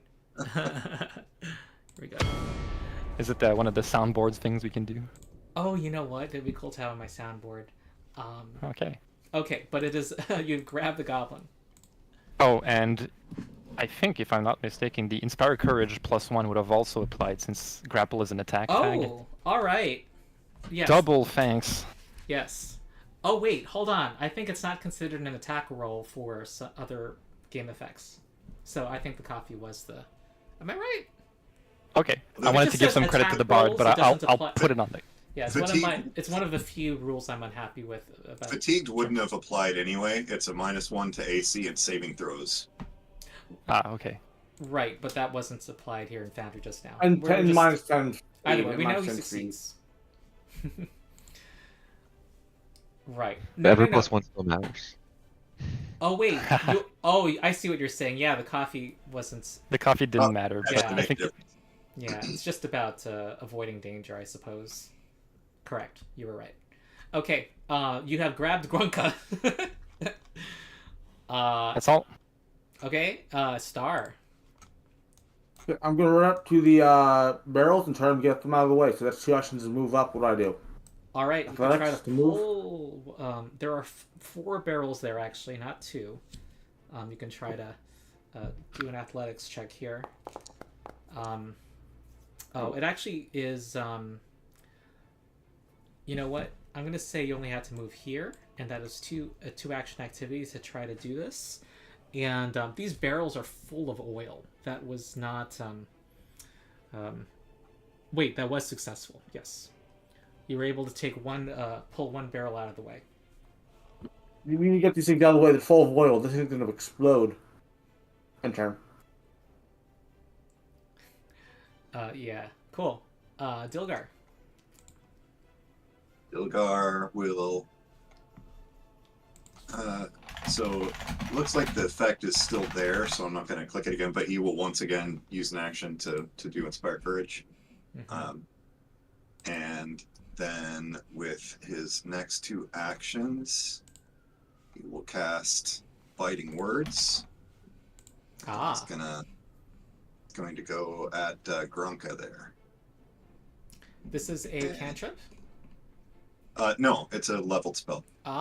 You entwine magic with your voice, causing your taunts and jibes to physically harm.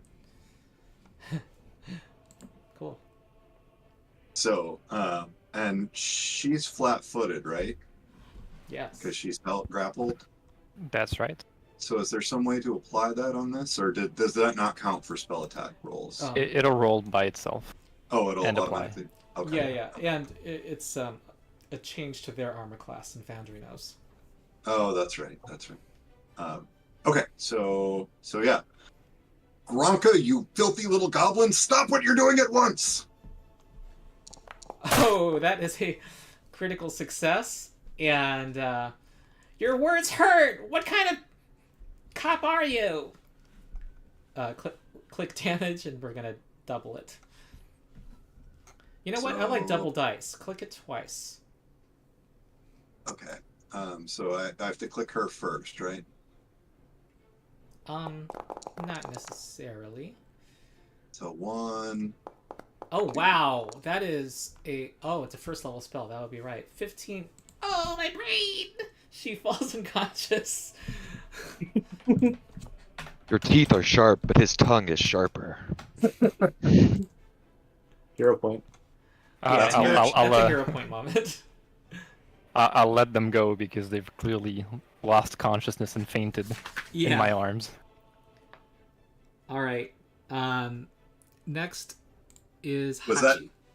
Was that hero point for Saren's comment or for me for the Dilgar for your? You rolled the dice. Well, yeah, but Saren made the cool comment about my tongue being sharper than her teeth. Oh, that's. I wasn't sure who I you were meant to for referring Dilgar, though I'm not going to deny Yeah. the coolness. But yeah, Dilgar got it. Okay, thank you. All right, Hachi. I'm gonna delay anticipating Theodore's actions, so I'm gonna wait until after Theodore goes. All right, Pelmo tries to hit you with an alchemist fire. Oh no! You're feeling a little groggy right now. I am. You know, let's see what happens. 22. That is a hit. Okay. For 4 fire damage. Okay. So click damage while selecting your token. That's going to apply it, and you both get splashed fire. And picks up the next alchemist fire, and kind of gleeful, and decides to cause a little more chaos. It's going to throw it at the investigator. Oh, that misses, but it's a regular failure, so it's going to splash fire damage on all 4 of you. Oh boy. Okay. Ow. And Investigator Theodore, you're next. They're assaulting an officer. Mm-hmm. Okay, so Taking joy in it too. we'll now heal. We'll treat wounds on Hachi.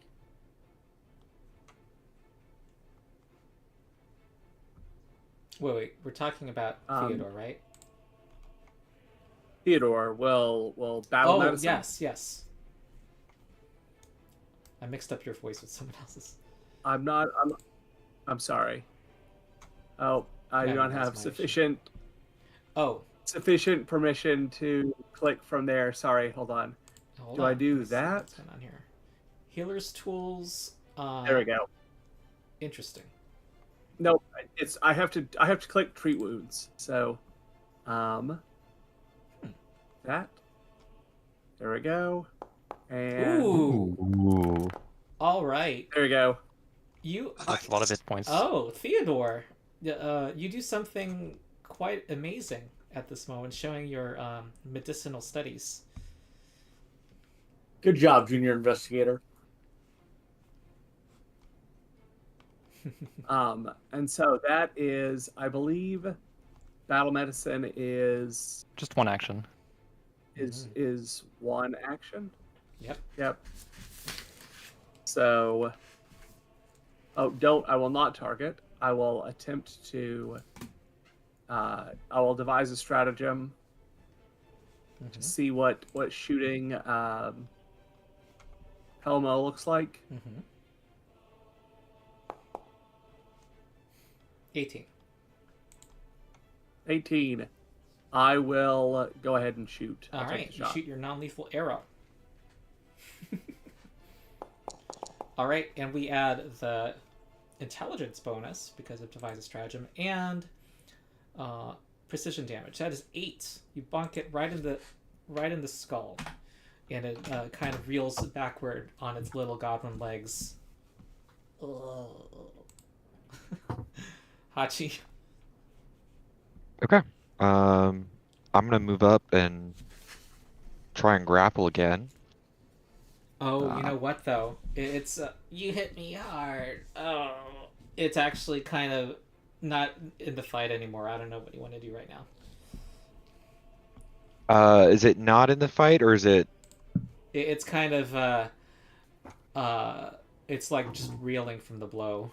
It's kind of Given up. yeah. EDGEWATCH wins again. Then I'm gonna start moving barrels. All right. Uh, My cat's looking judgmentally at me. where do I need to stand to move barrels? I guess I'm in the stall. You're fine. You'll make one attempt per round. Okay. No need to be precise here. Okay, you see that you have about 3 more rounds here to get. Whoa, you got another barrel out. Okay. Cool. Lyon? These are pretty heavy. Well, I am also pretty athletic, so I feel like maybe I should focus on the barrels, but I think this might be a good idea. I'll move here to draw a water skin and try to put out some of the flames, at least the ones that are getting too close to the oil barrels. Okay, Can good. I interject, or should I let him go? Well, I don't want to put water on the oil specifically, but at the very least. Right. Oh, like if yeah. it's an oil fire. If it's an oil fire, that's perhaps I should roll an intelligence check first to determine what type of fire it is. Maybe I Let's see should what your too. character would know. Let's see what intelligence. Let's see what. Yeah, let's just see what I'm happens. -1 intelligence, so I like it. Hey, I'm down for it. I'm also down for it. It's true. I didn't think about it out of character, but it makes even more sense for me to not think about it in character. What kind of roll do you want? Just a d20, and we're gonna add subtract 1. Oh, I think it's not common knowledge, so you pour it. And oh no, it's the shopkeeper said, "Don't mix oil and water." Well, I can't hear you. and the goblin starts to gleefully laugh, even though it has surrendered. Star. Star's gonna continue. So that's athletics. 25. Is that a crit? That is a crit. You're able to one barrel with each hand. You're able to Nice. you embrace your core and you start to pull backwards and pull them out. I think that's a total of 4 successes, but you had one. That is 4, yeah. One Yeah, from yeah, one from me I had from one. starting, one from Hachi, and then another 2 from me Yeah, right but now. the oil fire spread to one of the closer to one of the barrels, so another barrel needs to be pulled away. Okay, Dilgar. Well, that's 2 actions. So I'm gonna. Oh, That was 2 actions. So, what can I do for last? I recall knowledge on how to put out oil fires. yes. I guess. What would that be? Crafting? You recall knowledge. I already know the results from this roll. You believe that smothering it with something large to deny it air would help. Deny it air. If it doesn't have any air, it can't go. Smother it. And then I'll turn. Okay, Dilgar. So Dilgar, hearing Star say that, calls out, "Sand! Look for buckets of sand!" And not being an athletic sort who will move big barrels about, he will just go over here and restrain the unconscious goblin in manacles. Okay. Theodore? Also, not very athletic. Will walk over and Okay. restrain the conscious. Okay. Hachi? You said there's one more barrel in danger now? Yeah. I'll try to move the barrel.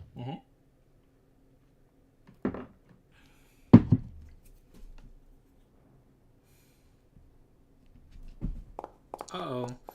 Okay, you, this one, had been tipped over, and so you had to right it up. It was a little hard to pull, at this moment. Oh no longer inspired. And Lyon? I think I've done enough damage. I'll try my luck with the barrels. Okay. Oh no. Alright, you guys are all heaving while the fire creeps closer, and, you see the shopkeeper next door starting to evacuate his wares. Good idea, buddy. Okay, Star. I guess I'm doing athletics again. Okay. Okay, I succeed. Okay, alright.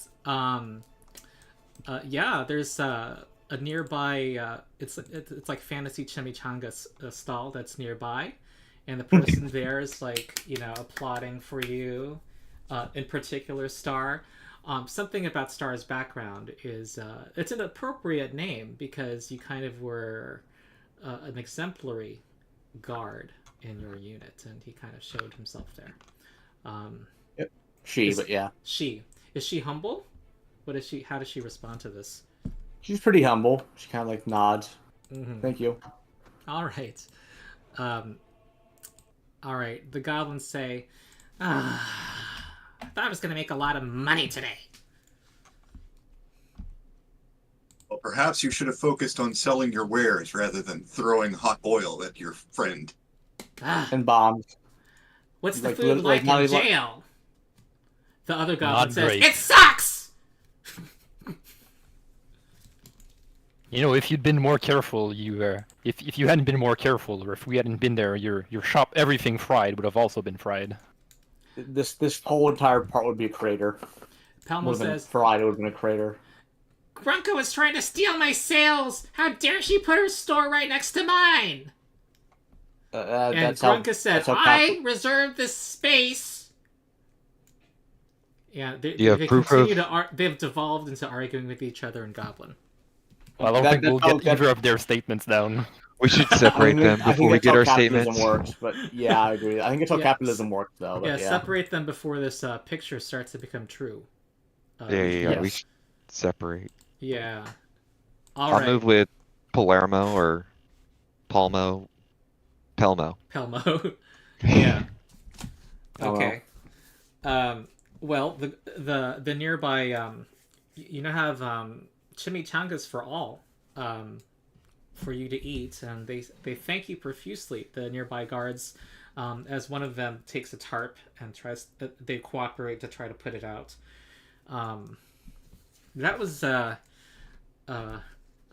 speedy response, they say. You're welcome. You're welcome. That's what we're here for, lads. Convey Remember the our Edgewatch. thanks. Yeah, Precinct of We do Edgewatch need- just wants to make sure that everything is going smoothly for the festival. Is there? And we do need statements from everyone. Can we get statements from all of you? Oh yes, says the chimichanga owner. And he, well, they start. It's a couple. Talk about how capable you are, and they're actually kind of dressing up the story a bit. And they tell you that Grunka and Pelmo, they didn't understand their argument. They don't speak Goblin. But as soon as Grunka started setting up here, it was a screaming match, and they thought things had calmed down when they decided to try to sell their food, and only goblins eat those things, whatever they're selling. There's fried pickles though. And when they saw that they were taking each other's sales and it was slow for both of them, it escalated. So I like they were having fun at the beginning, though. Like, they were laughing, you said? I guess that's goblin stuff. well, the more things started burning, the more fun they seemed to be having. Goblins. Yeah, goblins. Is that racist? Is Well, that racist? well, these are fantasy ancestries, so. Fair enough. I don't... Oh, if Never you're mind. asking in the fantasy world, kind of, but I mean, they're only recently incorporated into civil society due to recent events. But yeah, they're happy to give you some witness statements. It'll take me another half hour to take these statements. I'm sure Theodore Bragg is up to the task. Theodore Bragg does, and if anyone listens, you will notice that he prompts them to. So, what did the archer do? The guy with the bow. What did you notice him doing? Okay, Oh, great. God. The archer dealt the final blow to the second goblin, and causing it to think better of its poor decisions. And What about that dashingly handsome fellow with the loot? What was he all about? they were a merry band. One could hardly call them a law enforcement unit. One would think that they were a group of legendary heroes gracing us with their presence. Or they Archer was- call themselves... Writes Was that it down. a dwarf, an elf, a rogue, and a human? Oh, the burning spelunkers. Wait, you're referring to the other adventuring party? Why? Oh no, I thought they were talking about the other adventuring party. I apologize. Oh no, they're talking about you like you are a band of heroes. Yes. Got it. Yes. I apologize. And does Theodore Bragg have like shorthand? He's able to like take it down as soon as it's said. Does he know? He just writes very quickly and actually in pretty bad handwriting. Uh-huh. Later, we'll have to like copy it, and so we'll embellish more for their own report. Okay. Well, Back in the region, yeah, you got the. there may be a moment when you guys are like, "Are you sure they said that?" Absolutely, yes. They would just went on and on about how fantastic the archer was. I don't know why. Yes, you take down their name number, their stall number. They all have a stall number, and they tell you, of course, seems to be a recurring theme. They're offering you a free round of food, saving their property from a fiery end. They are very appreciative, and also they hated this, seeing the fried rats and skunks. Fried dogs. It's a much more pleasant now. I wouldn't say no to a chimichanga. They look delicious. Yes, excellent. Okay, are you guys anything else, or are we done here? I think we need to perk walk the goblins back to the precinct. Yes. Yep. Sergeant it's not Sergeant Alu, but another person says, "Oh, you apprehended or neutralized 2 situations, and what you You're barely 12 hours into your job. Excellent, most excellent. It seems like there's no short of trouble worth finding. No. One of the other squads actually stopped an attempted robbery at one of the bakeries. One of the bakeries today. The nerve. Yeah, you hear there's Robbing a bakery. I know. Let's go. We tried to check that out. It's a food heist. Yeah, maybe they were just hungry. You know, there's a lot of Make off with the dough. I did hear that they had some. maybe misunderstood something, perhaps. But yeah, one gonna would make a think lot they of would dough. rob something more valuable. There was people showing off wares from around the world here at the Radiant Festival. Could have been a distraction. Distraction? Are you one of those people who thinks that there's a big conspiracy to ruin the Radiant Festival? This person says. I mean, no. I'm just thinking that there are people who set things up so they can do other things later. Otherwhere, like set smaller things Yeah. up so they can do bigger things otherwise. Not saying there's a entire conspiracy, just that there's plans going on. Well, I think they're exaggerated. I honestly think that there are rival factions who want to mar the most important economic activity of Absalom in over a century. I think they are false. We do have our occasional undead incursion from below, however. U.S. characters I know. now. I'm fully aware of that as a torture for asthma. But continue. Sorry. U.S. characters know that there's a big underground, like Absalom is thousands of years old, and it's been a thriving city for thousands of years, and so there have been layers of city built over previous city. It's like a big old baklava, you know baklava. It's like layers On layer. yeah, An onion, layers and layers. perhaps. Kind of like the Seattle Undercity. Like Seattle has an Undercity. If you ever been to Seattle or heard of it. And here in the Precipice Quarter, it actually was the. Let me show you the map.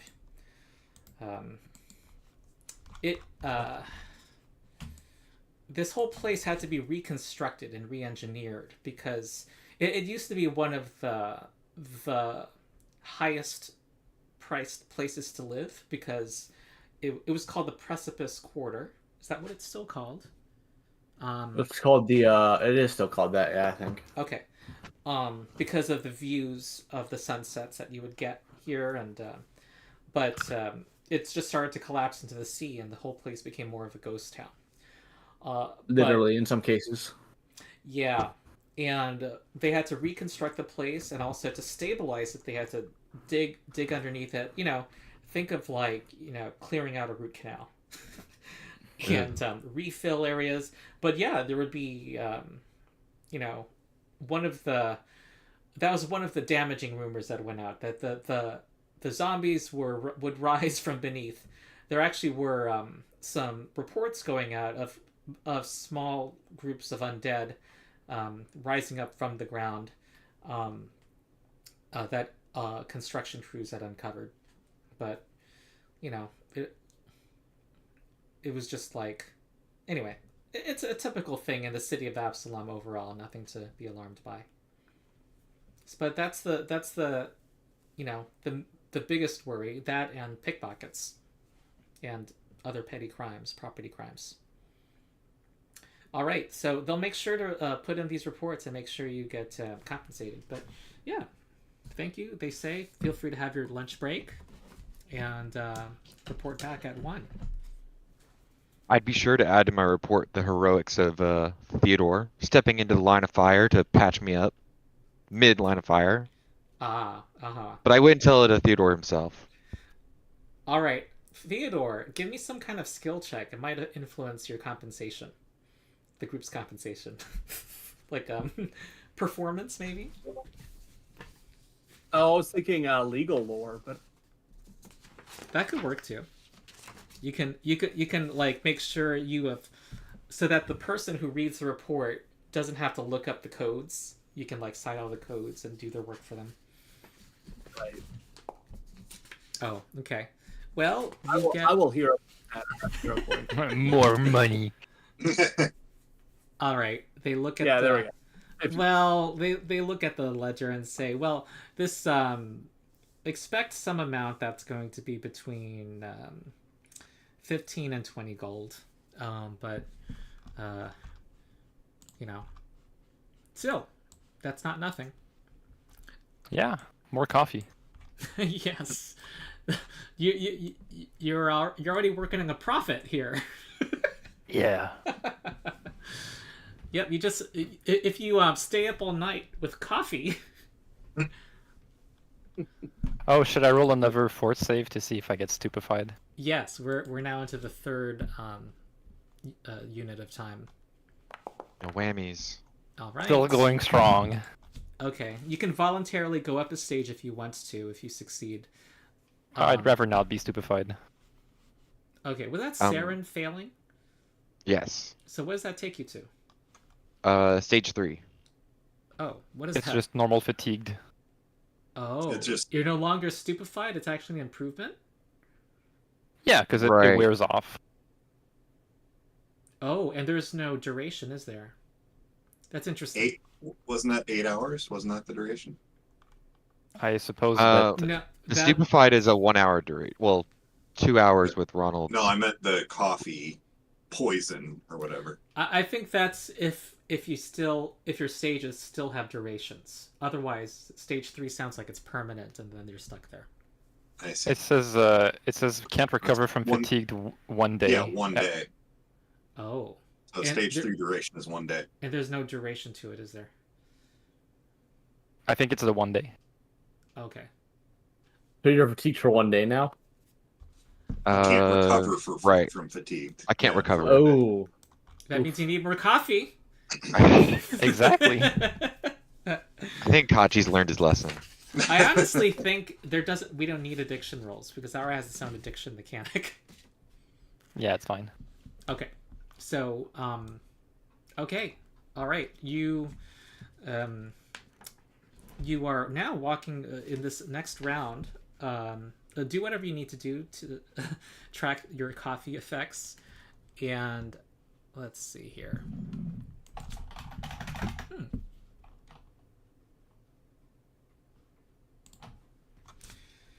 On our lunch break. Yeah. Didn't we have lunch in that time? Yes. Can Theodore patch people up? Sure.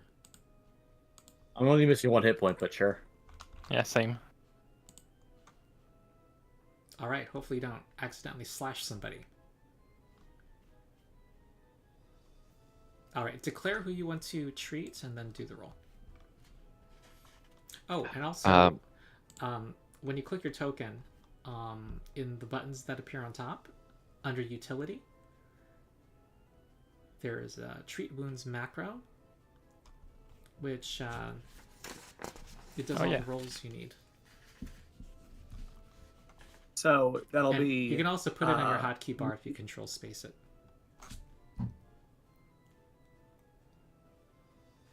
Yep. Ronald's rules of rolling. I failed on didn't- me. You didn't declare who you were targeting, did you? I said me. Oh, you did? Okay. All right. Yep. Who's So, next? That was me, and it's a fail. Sarah will be next. Oh, I don't need any healing. You already healed me. Oh, okay. Then Yeah, I'm only missing 1 hit point, but sure. I'm... Oh, no. Okay. Well, you're getting better and better, so I'll take the See, next one. You're someone who operates better under pressure. Clearly. I definitely. Yep. And then, last but not least, Hey! Whoa. there we go.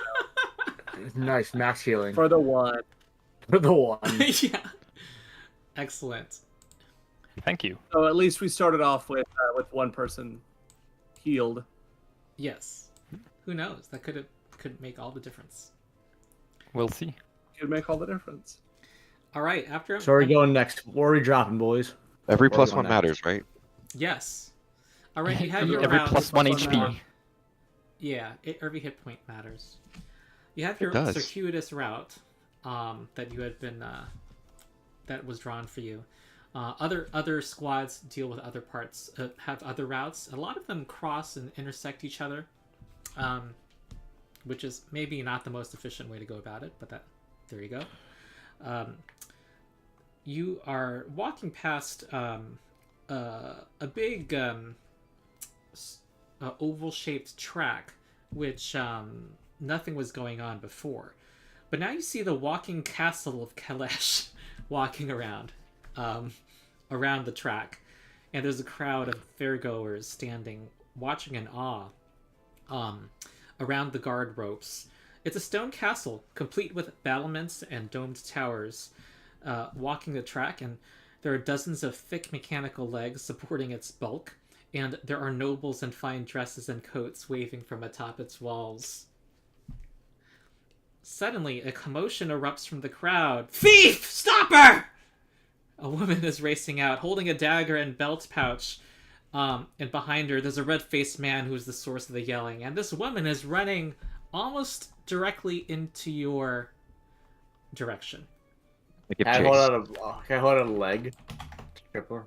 You'll have to kind of reach her. You kind of have to get past some crowd and tell them to get out of the way so you can try to intercept her. I'll do Yeah. that. I chase Diplomacy? after her. Yeah. Yeah. It looks like we're giving pursuits to the thief. All right. A diplomacy? Starduster spoke Oh. first, so yeah, give a whatever skill you'd like to justify, and then roll it. Get out of the way. Get out of the way. Diplomacy. Okay. All right. There are people. Wait, did gawking you and give, did you give out any hero points yet? I want to ask because you've been in here 2 hours. I gave hero points. 3 hero points already. Got. Alright. I just want to check. So yeah. Okay. People are gawking, who are still waving at the nobles. Saren, what did you want to do? Oh, I want to chase after her and try to Okay. tackle her. Oh, okay. Try to she zips a little in your direction. It's kind of you have to acrobatics around some crowd goers. It's more about Okay. getting through the crowd, or unceremoniously push them aside. I wouldn't push him aside. Okay. And I will. Well, I have tumble through, so am I better at this than? Everyone has tumble through. Oh, true. Oh, I guess I've tumbled behind or. Oh, tumble The rope behind. Yeah. I'll give you a +1. Cool. All right.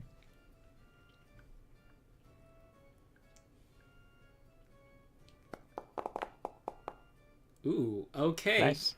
All right, you dance through. You kind of using your. Remind me, are you a rogue? Ruffian. Ruffian rogue. But I'm a Okay. rogue, yes. Yeah, using some techniques you learned to catch someone by surprise. She kind of gasps in front of as you reach her, and give. Go ahead and give an athletics check. Try to grapple her. Nice. She is not having it, and she is responding with force. We are entering initiative. Bring it on. Oh boy. Yep. All right. Go. Will she start grappled or? She does. And I'll let you have 2 more actions. I'm going to put you first in the initiative, Saren. Okay. So as if you were first. Wait, should we be over here or? Oh no, I'm just using random map. I'm just Fair enough. here we go. Ooh. Where did this person go?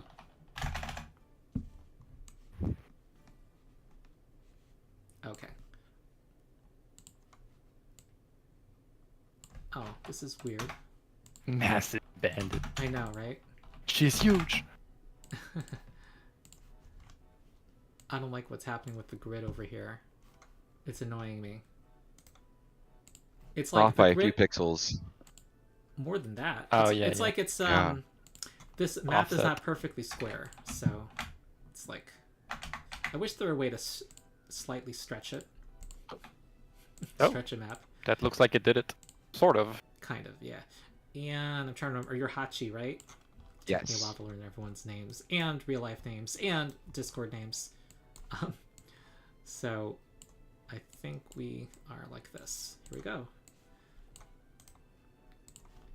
Okay, roll initiative. I guess you said you'd give me 2, but I had to like chase after her. So should I just have 1? No, I think once it was clear that this would become, it was your action that turned this into what she considers a fight. Okay. Okay. I hide enemies initiative. And Hachi's first. The Okay. investigator still needs to roll. And Hachi, you would actually roll athletics for initiative. But no, you're first regardless. Never mind. And Star would be... Okay. Close. Yeah. There's something I'm not... Oh, yeah, music. Okay. Okay. Do. All right. What else do you do on your turn, Hachi? She's Can I persuade her to like give up? uh-huh. I'd say, stop now. I've got you. Don't make this any worse than it has to be for you. Okay. Go ahead and make a diplomacy or intimidation. I roll diplomacy. You get a glimpse of her face, and she seems to be a hardened criminal.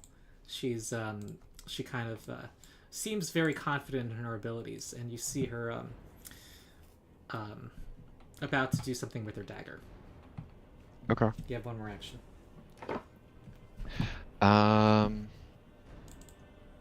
Then if that doesn't work, then I'm gonna try and intimidate her. Mhm. Just give her a glare. Ah, She kind of, as her face kind of hardens, mine hardens as well. it's a harden off. Yes, exactly. Face off. Face off. And I'm just gonna try to demoralize her. All right. She she says, "You're the EDGEWATCH. It's this will be fun," she says. Indeed. She gives you her own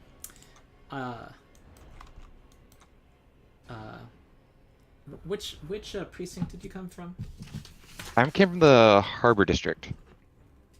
Okay. And all right. She says, I've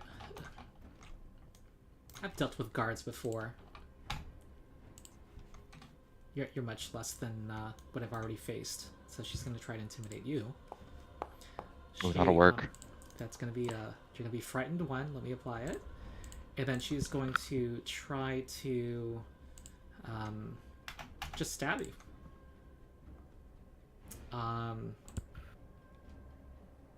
Whoa. Let's see here.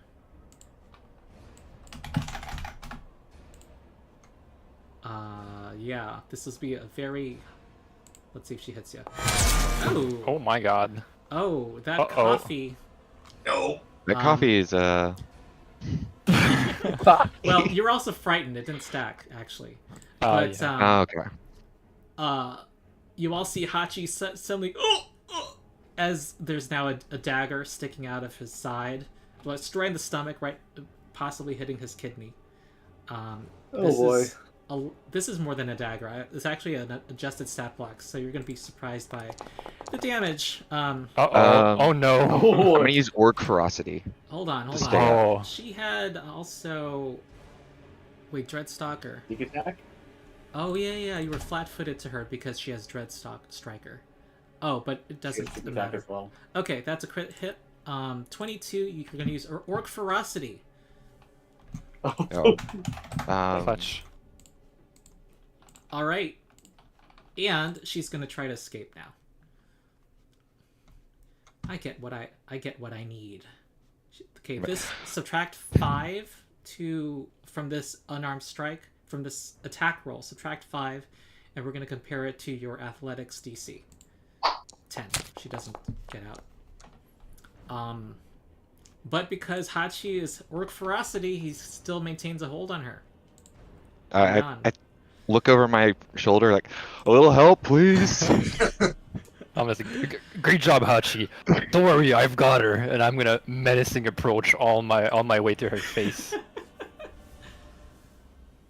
All right. Oh, our All right. Oh, your you do your Oh. thing, your lizard thing. intimidation.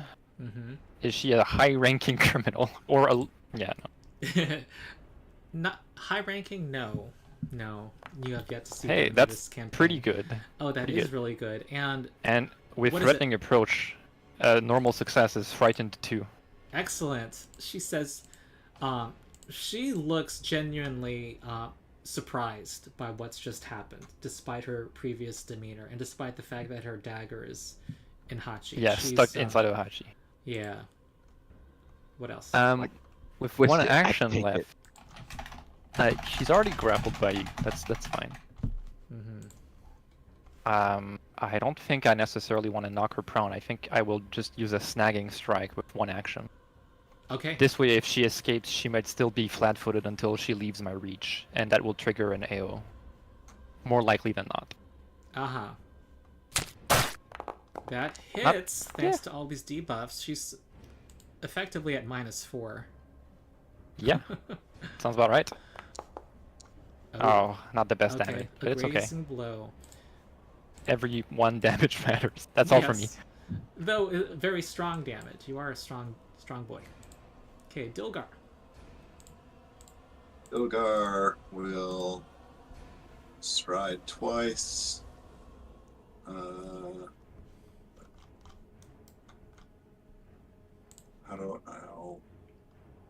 I clicked on the ruler at some point. Now I can't unselect it. Oh, in the upper left corner. Oh, there, I you're got in it. ruler Yep, mode, yep. probably. Yeah, there we go. Okay, so yeah. Also, by the way, there's a foundry trick. Hold down control, and then click drag, and you get to do measurements. Okay, thank you. But 2 stride actions to get to here, and then we got this, lads. Inspire courage. All right, Squad 7 has its spokesman. You have a brand here. You're the face, and then Theodore.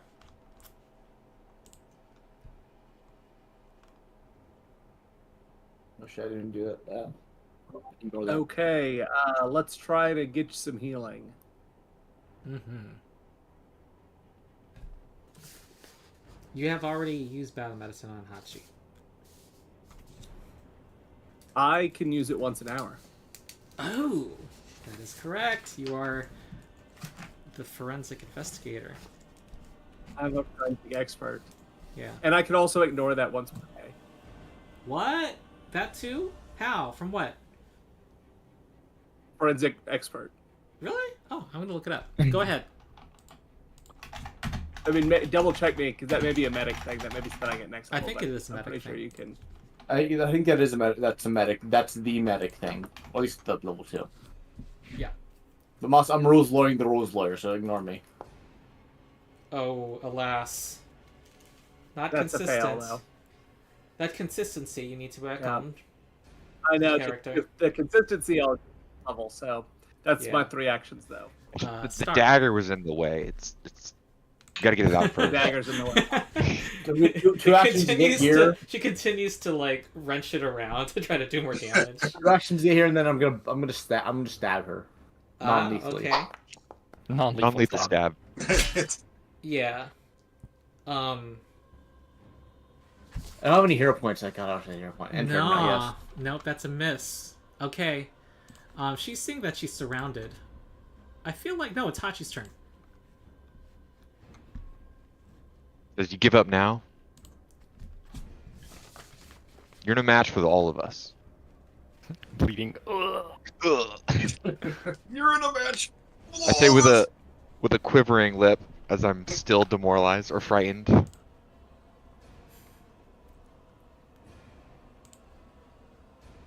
Is Hachi...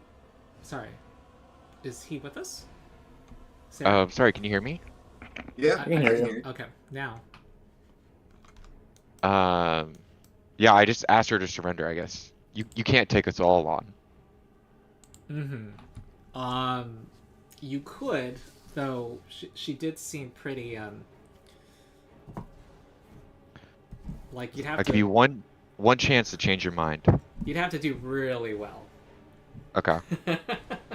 I think I would do it in character. I got Yeah, actions. yeah. Okay.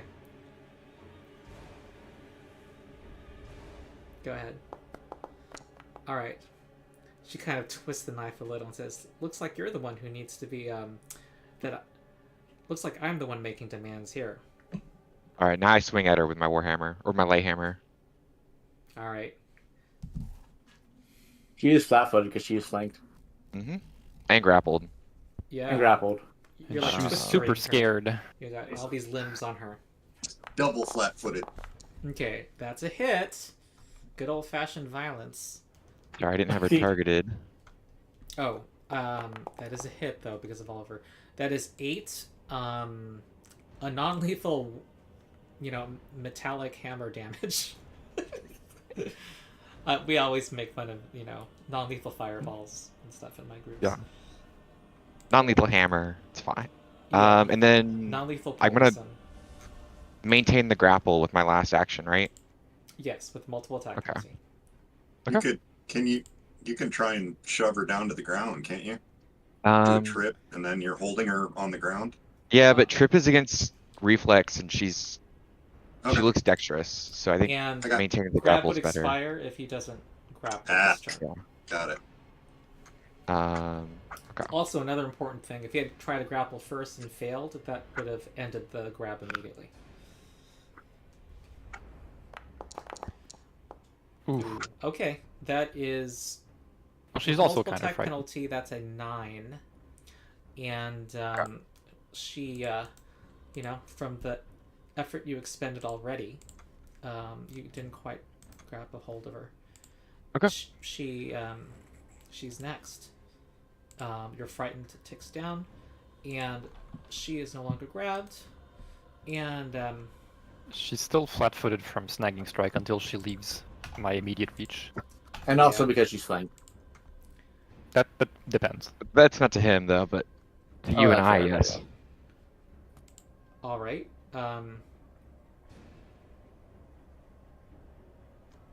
Someone did hit her, right? Someone else?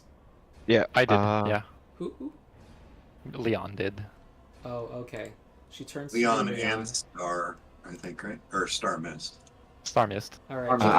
I hit her as well.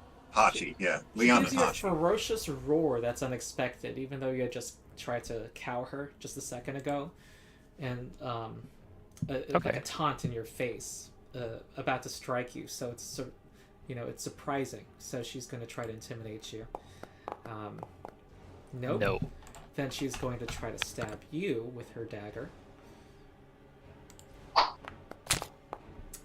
Okay.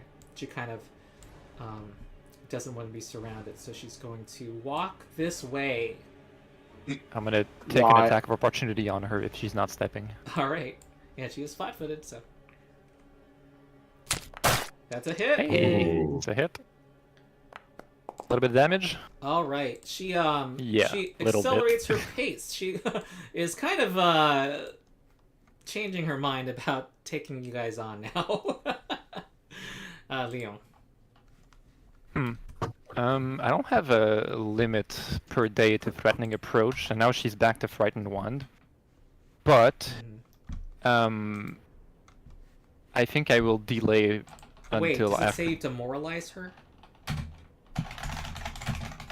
I that meant has threatening cooldown. approach. It says demoralize that foe. So it had And under so a she's still cooldown. in. Okay, yeah. Yeah. Well, and with that as well, I think I'll delay to after Theodore. Okay. Dilgar. So I feel like they can set us up. Okay, so Dilgar will renew the Inspiring Courage. Mm-hmm. There we go. And cast Soothe on Hachi. Mm-hmm. Ah. Pleasant dulcet tones Ah, course over. music to my ears. Yeah, it's like one of those head massage things with the wires. To apply that health to you, and I did.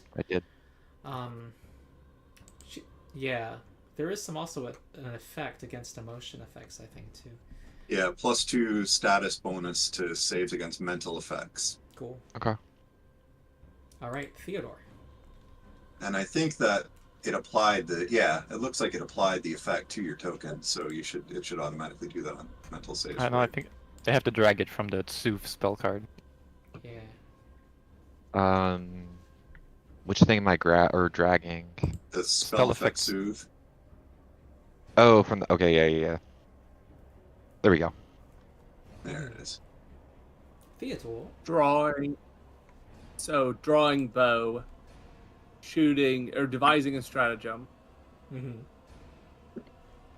You ever watch the Sherlock Holmes movie, the recent one? Yes. Okay. Discombobulate.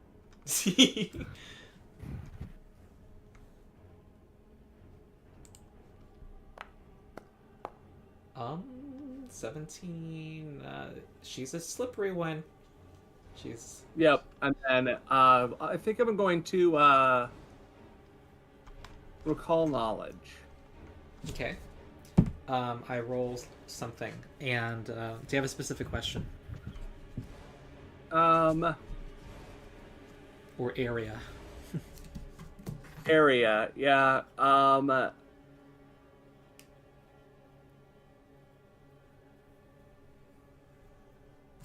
Like more looking for something I can tell someone else to try to give them Like a weakness that she might have. a weakness, right, to exploit.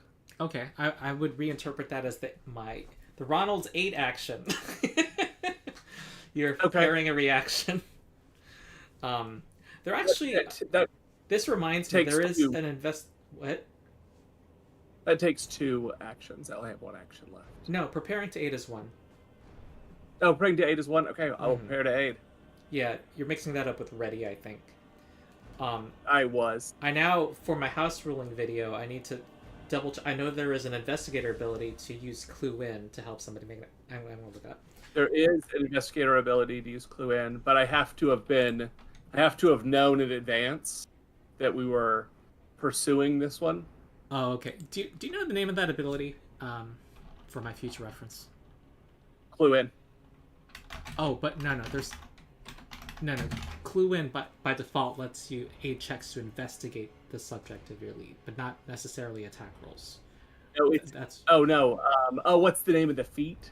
Yeah. I'll have to look it up. Okay, you don't have to. I'm just.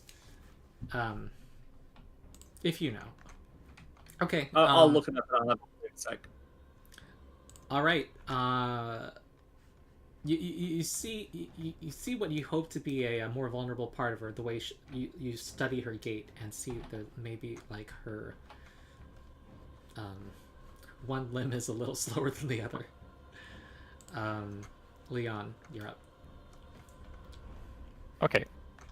I'll stride once to get next to her, and I have 2 actions to work with. Mm-hmm. I think a good order of operations for me would be grappling is not against DC. Grappling is not against DC, so it doesn't matter if I make her flat-footed.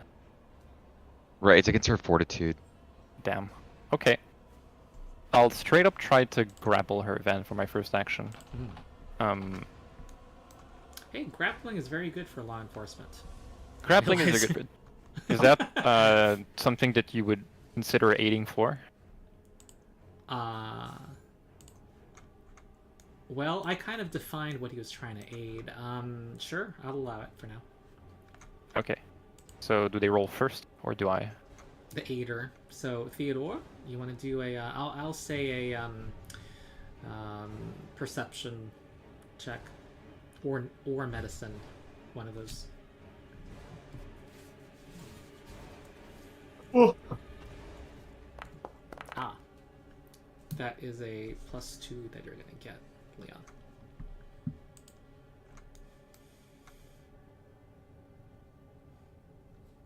Oh baby! Not that you needed. Not This that is you good. needed it. All Not that right, you needed it. you bear hug her with all of those lizard limbs. She is not. You also have pinned down her dagger arm. She has to try to escape before she can do anything now. Right. Oh yeah, she is like not just grappled, she's like immobilized or restrained or something. She's Restrained, yeah. restrained, yeah. Okay, so and escaping doesn't really give her. It doesn't give me an attack opportunity, but moving does. I can't hit her with an unarmed strike unless I use my fangs because I'm grappling her with my free hand. You have a... I don't think it says you need to have 2 free hands. I mean, I have a shield in the other hand though. yeah, could you have to use shield your bash her. jaws, but it's all non-lethal. Non-lethal. Okay. Use your molars. Oh right, yeah. I'll map 5 fang. I don't think it's worth it for me to raise my shield just yet, especially with all the debuffs she had. She's not gonna crit me. Okay, alright. that's fine. Inspire I courage have a hero prevented point. critical failure. I have a Hey. hero point though, so Every plus one matters. I'll reroll that with my last hero point. Alright. Much better. Oh. I like that more. Alright, you hit her with your molars. She's deep down up your throat. That's 8. She's kind of doddering now. She looks like she's met her match. She's not Okay, good. She could be knocked down any moment now. I'm gonna call it out. Like I really got her now. Yeah, that was actually a 24 While because of munching. No, sorry. Never mind. The 8 happened against something else. Okay. That's fine. I feel like it was Dilgar who aided. Who aided? No, I should have been No, after Theodore. Theodore aided. Theodore. I Oh. inspired courage. So I had people mixed up in the initiative. So I should go, I think. If I get the math right, I think it's hard to do. No, it's Star. Okay, I'm gonna go up. Yeah. I am Star. Mhm. I'm gonna go up and I'm gonna shank her. Non-lethal. Non-lethal. Non-lethal shank. Oh my god. Oh Energy no! 5. Oh no! You missed by 1. Oh my God. No. Matthew, the dice have not been your friend today. This is why I play fighter. Somebody had to be Dilgar. screwed. With 5 players, somebody had to have bad luck today. Yeah, that's me. Oh, I get a roll getting the dice, getting the things out of the barrels out. So Oh, for yes. all that. yeah, she's gonna try to make 1 attempt here. I think Hilgar still needs to go Hachi first. didn't go. Or yeah, sorry, Hachi. Oh, I'm sorry. I keep... Star, are you advancing your turn when your turn ends? Because I keep accidentally advancing it past Hachi. I'm used to doing the advancing. I don't know if he hears me. Matthew. Yeah. Oh, okay. I think you're advancing your turn when I usually do that. So we're like double. Oh, advancing. I'm used to doing that. I Yeah, apologize. yeah. It's okay. I just want to flag it for you. Hachi, you're up. Okay. How far away am I? 5, 10, 15, 20, 25, 30. Bleeding profusely from your wound. Yeah, but it seems safe to approach, so I'm going to Yeah. stride twice and then strike her while she's flat-footed Yep. Get her. with my light hammer. A little payback. All right. You see a little child like imitating your moves. Oh. Okay. Oh, nice. The animation. Yeah. Oh, you have knocked her out, and the little, it's a boy and girl who are kind of copying the squad's moves, and they cheer and say, "Yay! They're the good guys, right, Mom?" And the mom Yes. nods her That's head. right. We are the good guys. The red-faced man says, "Absolutely, kid." Police brutality. Beating up people who are already restrained. Well, I don't think your Hey, character she- would say that, and also she you hit have- No, first. I'm not. I'm being. I'm being I just want to, yeah, I want to be clear what's happening in the fiction. Yeah, as Hachi continues to bleed from his kidney, the kidney gonna lay area, down. kidney I'm area. Don't gonna worry. Don't worry. I got this. I got this. I'm gonna rest right here for a little bit. Lay on hands. All right, he the man is grateful. He actually looks like a pretty rich guy. You get 7 hit points back, Hachi. Very nice, thank you. So let's heal Was that. this treat wounds? It was, think it's a it was lay on hands. Oh, lay on Lay on hands. The Inspire Courage mod is mistakenly adding 1 to lay on hands, so... Oh, should be 6. So Okay, give me that hit point. Give me that 1 point back. I can do that. Alright. Okay. The man tells you that, he tells you that he's a, came all the way from Varisia, and, I'd heard that, my wife told me not to go around wearing my ringlets and jewelry. She probably had a point, but I have to say that was a pretty quick response. I was impressed. Thank you. Our pleasure, sir. That's We what we're here need- for. Can you Investig- do you mind writing this down? I'm Investigator Theodore Bragg. Junior investigator. Ah, young boy, you were that was a splendid job your squad did. His face is less red now. He seems like one of those types that, big arms, big, slap on the back, ha ha ha. And he says, "Whatever you need. I'm not much to write letters, though. I'm used to telling other people to write." Great. Theodore will try to lead him off a little bit over to the side, and Yes. we'll write down, and Yes, then just whatever have you him need. sign. Great, sign here. Like we'll say what he's writing. All right. He also hands you 5 gold as a tip. He says, "I don't know how you all work, but that was it's a token of appreciation." Oh, I'm sure we couldn't take this. No, I insist. GM says it's all right. Okay.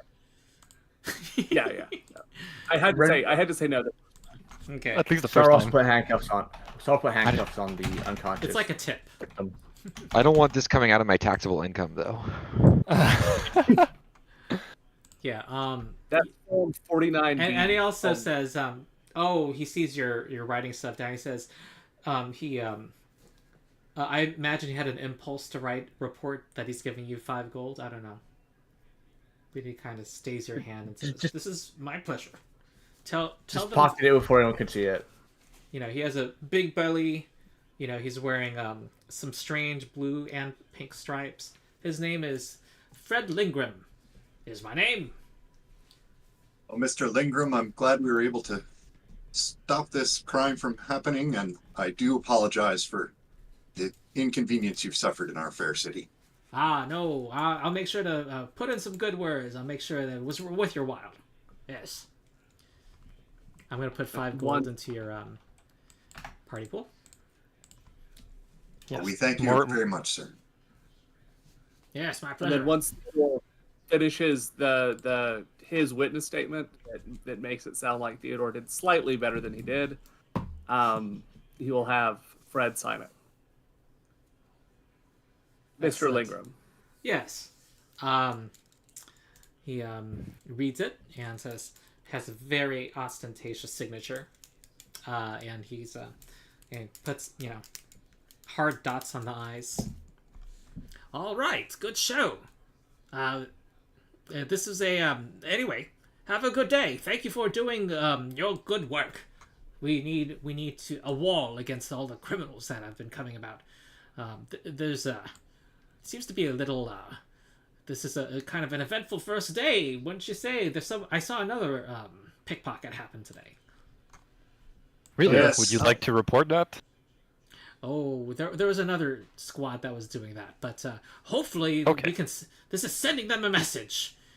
That was a very public and brutal display of force. More action than I saw at the Harbor Guard.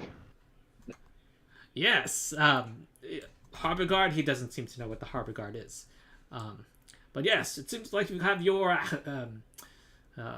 work cut out for you. It seems like all of the criminals are seeing us. Esteemed luminaries, emissaries coming from around the world and are targeting us. Your work is much appreciated. Yeah, not the only thing cut out of me. Ah, yes. Let's see.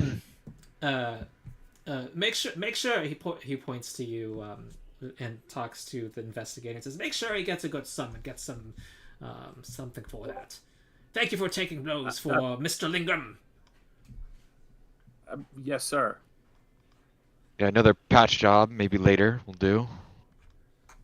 I think we're Alright. nearing the end of our beat. We should be getting back to the precinct. Yeah, I guess we should secure the perp. Bring her Get the back. weapon. Yeah. The perp. Bag him. Very good. You go back to the fairgrounds. We have another, they say, well, there's been a total of 12 efforts to pickpocket today. Can you believe that? Hopefully we'll believe go that down after completely. this first day. And also when people Completely. get a little less loose with their loose change. The large crowds do seem to draw out the nefarious sorts. Yes. Good thing we have the EDGEWATCH. Good thing that we have you all out there. Hopefully we didn't miss any today. All in right. our day's work. So, If we did, we'll get him tomorrow. when they try again, for sure. That's for sure. All right, do another fortitude save for Oh, our yeah. coffee drinkers. I think this will be the last one, because then I'll be hitting up the This is the maximum last, duration. Last 2 hours. Do I need to roll one? Since I'm at No, stage if you're 3? already at stage 3, you Yeah. don't. Okay, well, I'm stupefied and fatigued now. Oh no. Okay. That means I'll get shanked. But, well, yeah. All right. Yep. You did have a 15-minute break according to Absalomian law. I don't know if you guys want to do anything with that 10 minutes. I'm actually applying California law here, and it actually is helping you do your exploration activities. You're the one that knows law, literally, so I trust you on that. I'm fatigued, so I can't do an exploration activity. Same. The way I read that language is you cannot do exploration activities while traveling. Ah, That's what it says. So I think it's all right. And so I think it makes my sense, question is, Yeah. can I apply pre-wounds now? It's not battle medicine. Hachi. You're talking about hotkeys. Yeah, treat wounds. Yeah. Sure. Battle medicine, it's going to be similar. I don't know if it creates a specific immunity foundry. We'll just ignore it because we know better. Okay. Do we have Level somebody 1. who's also kind of proficient that wants to aid? not yet. What? Oh yeah. Again? Next level, I'm proficient in everything. I think even someone who's... Oh, yeah, okay. Oh, with Ronald's boosted aid, however... Oh, it doesn't matter anymore. Yeah. I am actually trained in medicine, so. Oh, okay. Cool. But Very good. That's a Thank you. success. All right. Yep. All the days work, law, part and parcel with being a cop. You gotta patch up the I heard a cat. wounds. Yeah, that was Megan. You know what? She is past her feeding time, but she'll have to wait 10 more minutes. Okay. We you make your last set of rounds, and screams erupt from an excavation project. There is a hotel, a 2-floor hotel, in to your left, and it looks like some street work was happening. You see construction workers fleeing and throwing down their shovels and pickaxes as skeletons are coming out of a underground chamber onto the street. Star will immediately pull out her... Star, as a follower of Farazzo, will immediately pull out her sword and shield. Aha. All right. So we have kind of a classic just wandering monster, random encounter. Here we go. Initiative? Yeah, we'll get to it. All right.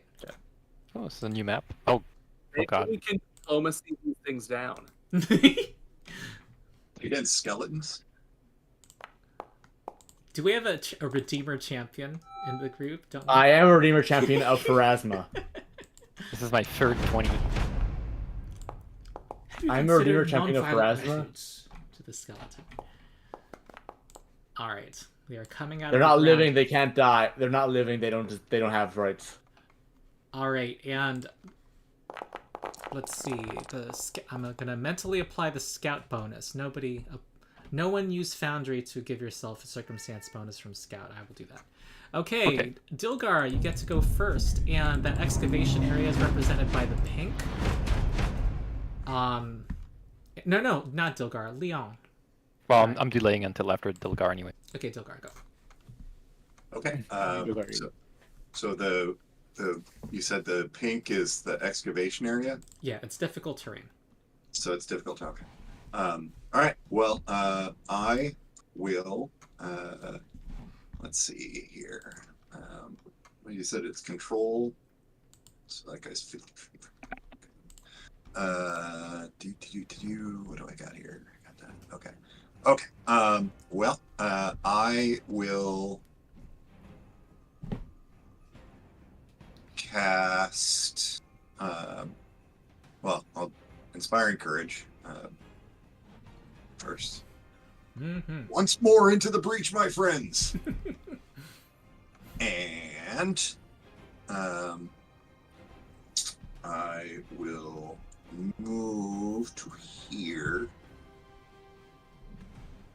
And then oh shoot, that's a darn it. I will attempt to recall knowledge on skeletons if they're particularly vulnerable to anything. Okay, you know that they are resistant to a lot of damage, but bludgeoning will ignore those resistances. I will call that out to my friend with the warhammer. Mm-hmm. Light hammers. Okay, Leon. And fists. Yes. Oh wait, hold on. I need to tell the investigator. I have this way of running investigation. If you're investigating as your exploration activity, I give you a free recall knowledge at the start of combat. Okay. Yeah. Maybe there's something useful about the terrain that we could use if it's like an excavation site. Is there something you would want to figure? No. Actually, it's Yeah. Do you want to ask about something right now, or would you have spent that action? I'll let you take it back if you want. Oh wait, I'm sorry. I think we were going through the bard's turn. I keep mixing you two up. Yeah, I did all. I did all three actions that I wanted. So. All right. Okay. What I was saying was I was more intending for the investigator. So I'll move on to Leon. Yes. I'd want to probably just take a defensive position. I don't really need to rush in there and get hit. So I think this is 25, counting the difficult terrain. Mm-hmm. And I'll prepare an unarmed strike at whichever one comes within range next. And it'll be a closed fist because I've just been told that bludgeoning works. Excellent. Theodore. I don't think I have a special, in particular, recall knowledge. Nor was I investigating because I was doing battle medicine during our time anyway. And so that was during your 15-minute break. You're now just kind of doing your default as you walk around. Yeah. So you can recall knowledge now if you like. Okay. Then I might as well as a free against action. a skeleton. Yeah. Okay, about the So skeletons. yes. Oh,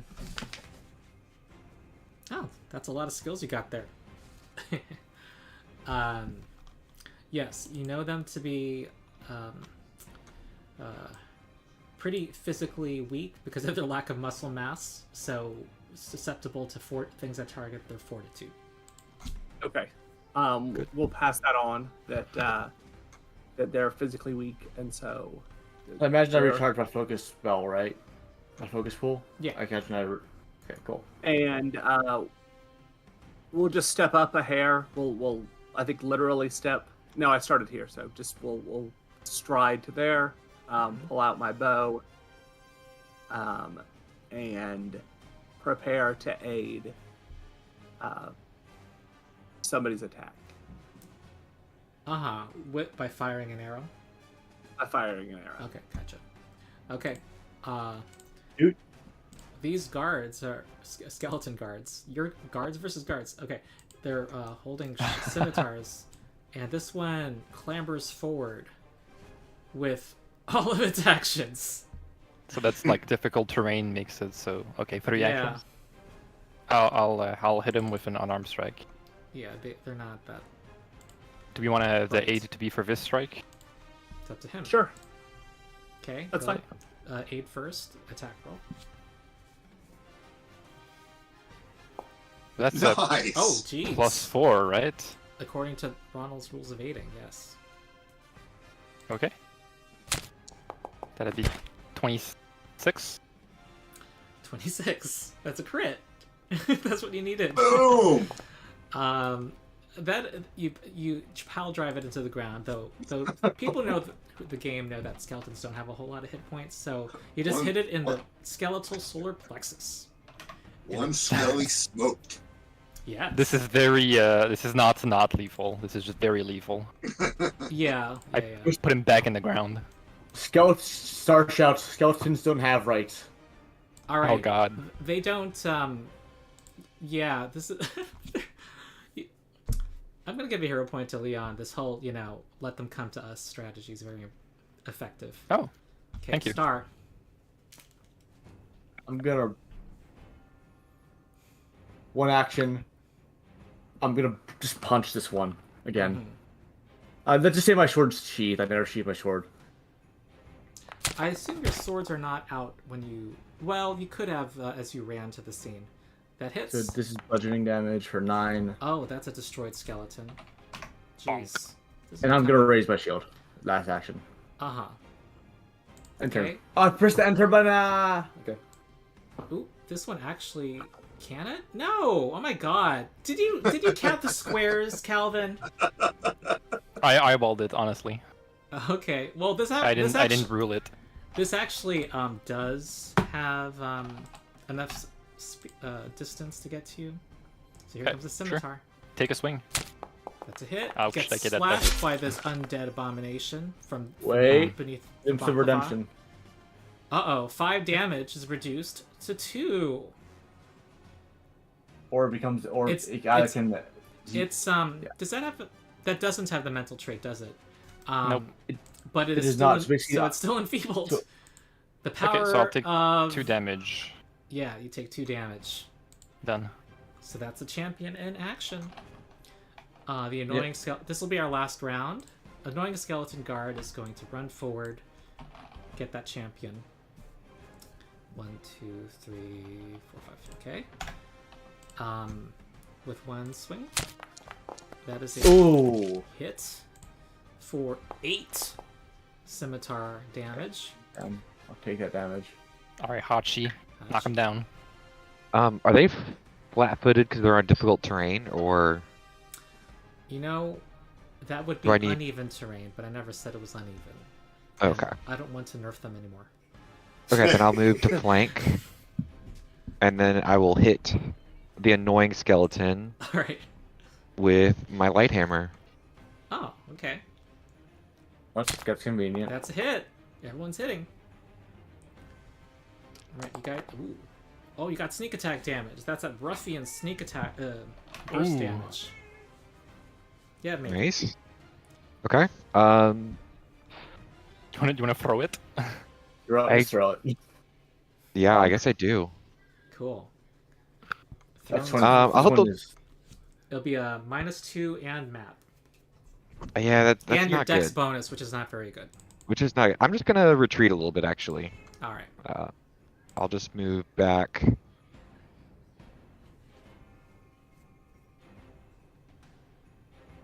There we go. End of my turn. Okay.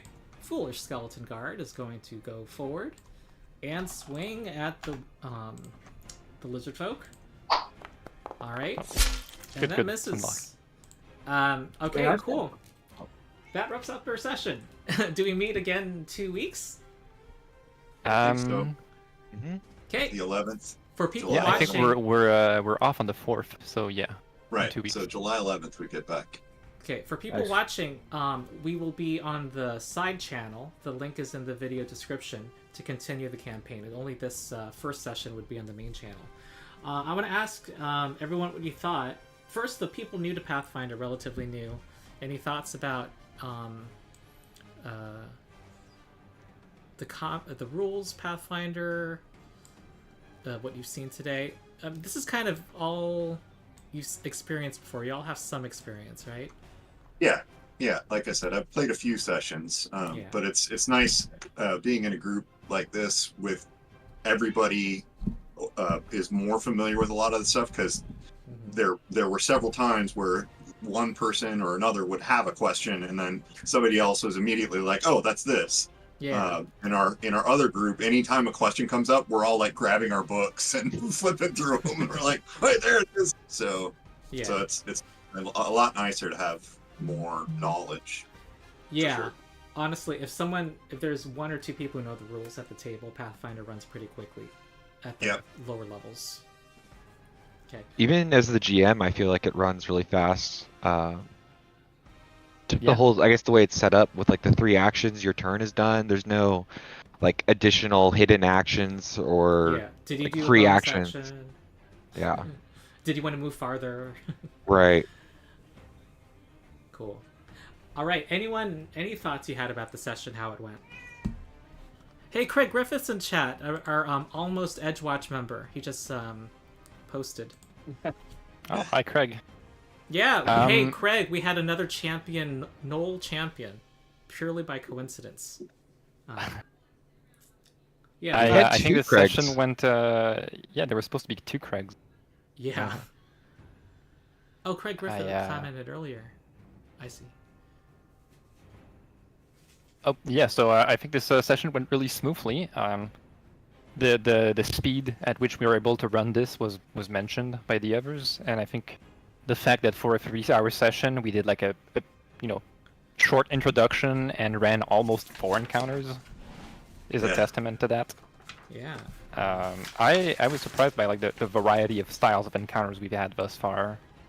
This one is the most, like with the skeletons, is the most combat forward one, because it's very clear that they're not sentient. There's no imminent danger apart from the skeletons.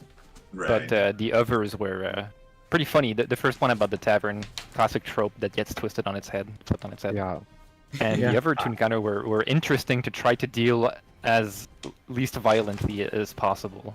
I think it's interesting that as agents and city guards, we have like this little second thought that pops in our head that says like the primary goal is not just to kill everything, it's to diffuse situations. Yeah. And I think our party is pretty effective, not just at that, but in combat as well. We're supplementing each other's strengths and weaknesses. Yeah, and level 1's always so interesting in any like builds are coming online, and so it's always such a weird like time. I feel like once we get into like level 2 and 3, we'll click a lot more. Like once people like take their wrestler dedication and then their medic dedication, martial dedication, we'll see the party really come online. And so yeah, like this was really smooth, and I feel like it'll just get smoother. Yeah, well, like I said, next, and we'll be stress testing Robert's rules of aid a lot starting next level, because I'm picking up Inspire Competence, so pretty much any skill check, I'm gonna try and aid it. All right, that's the best way to. It needs to be stress tested. Trial by fire. Yeah. Even at level 1, we're all synergized pretty good, so it can only get better with time. Yeah, I agree. We got 222 XP. Did we get EXP for the bar fight that we avoided, or plus bonus XP for doing it non-violently? Well, relatively 222. non-violently, Matthew. No, I'm kidding. Yeah, no. I like violence. Violence is fun. it's a gray area? Okay, Yeah. No, it was a defensive. It's on the edge, if you will. Yeah. We keep a watch over that. All right. Let me see if this mod works where I'm rewarding you XP. Did that work? Oh, whoops. Yes, I had given myself 222, so I'll take that back. But it worked. Okay, cool. Yep. All right then. I'm glad you enjoyed it. We will continue Very much. in 2 weeks. Yep. Cool. See y'all then, I guess. Okay, viewers, subscribe to the side channel. Also, support my Patreon, where you get to see the playthroughs with the D&D YouTubers. Okay.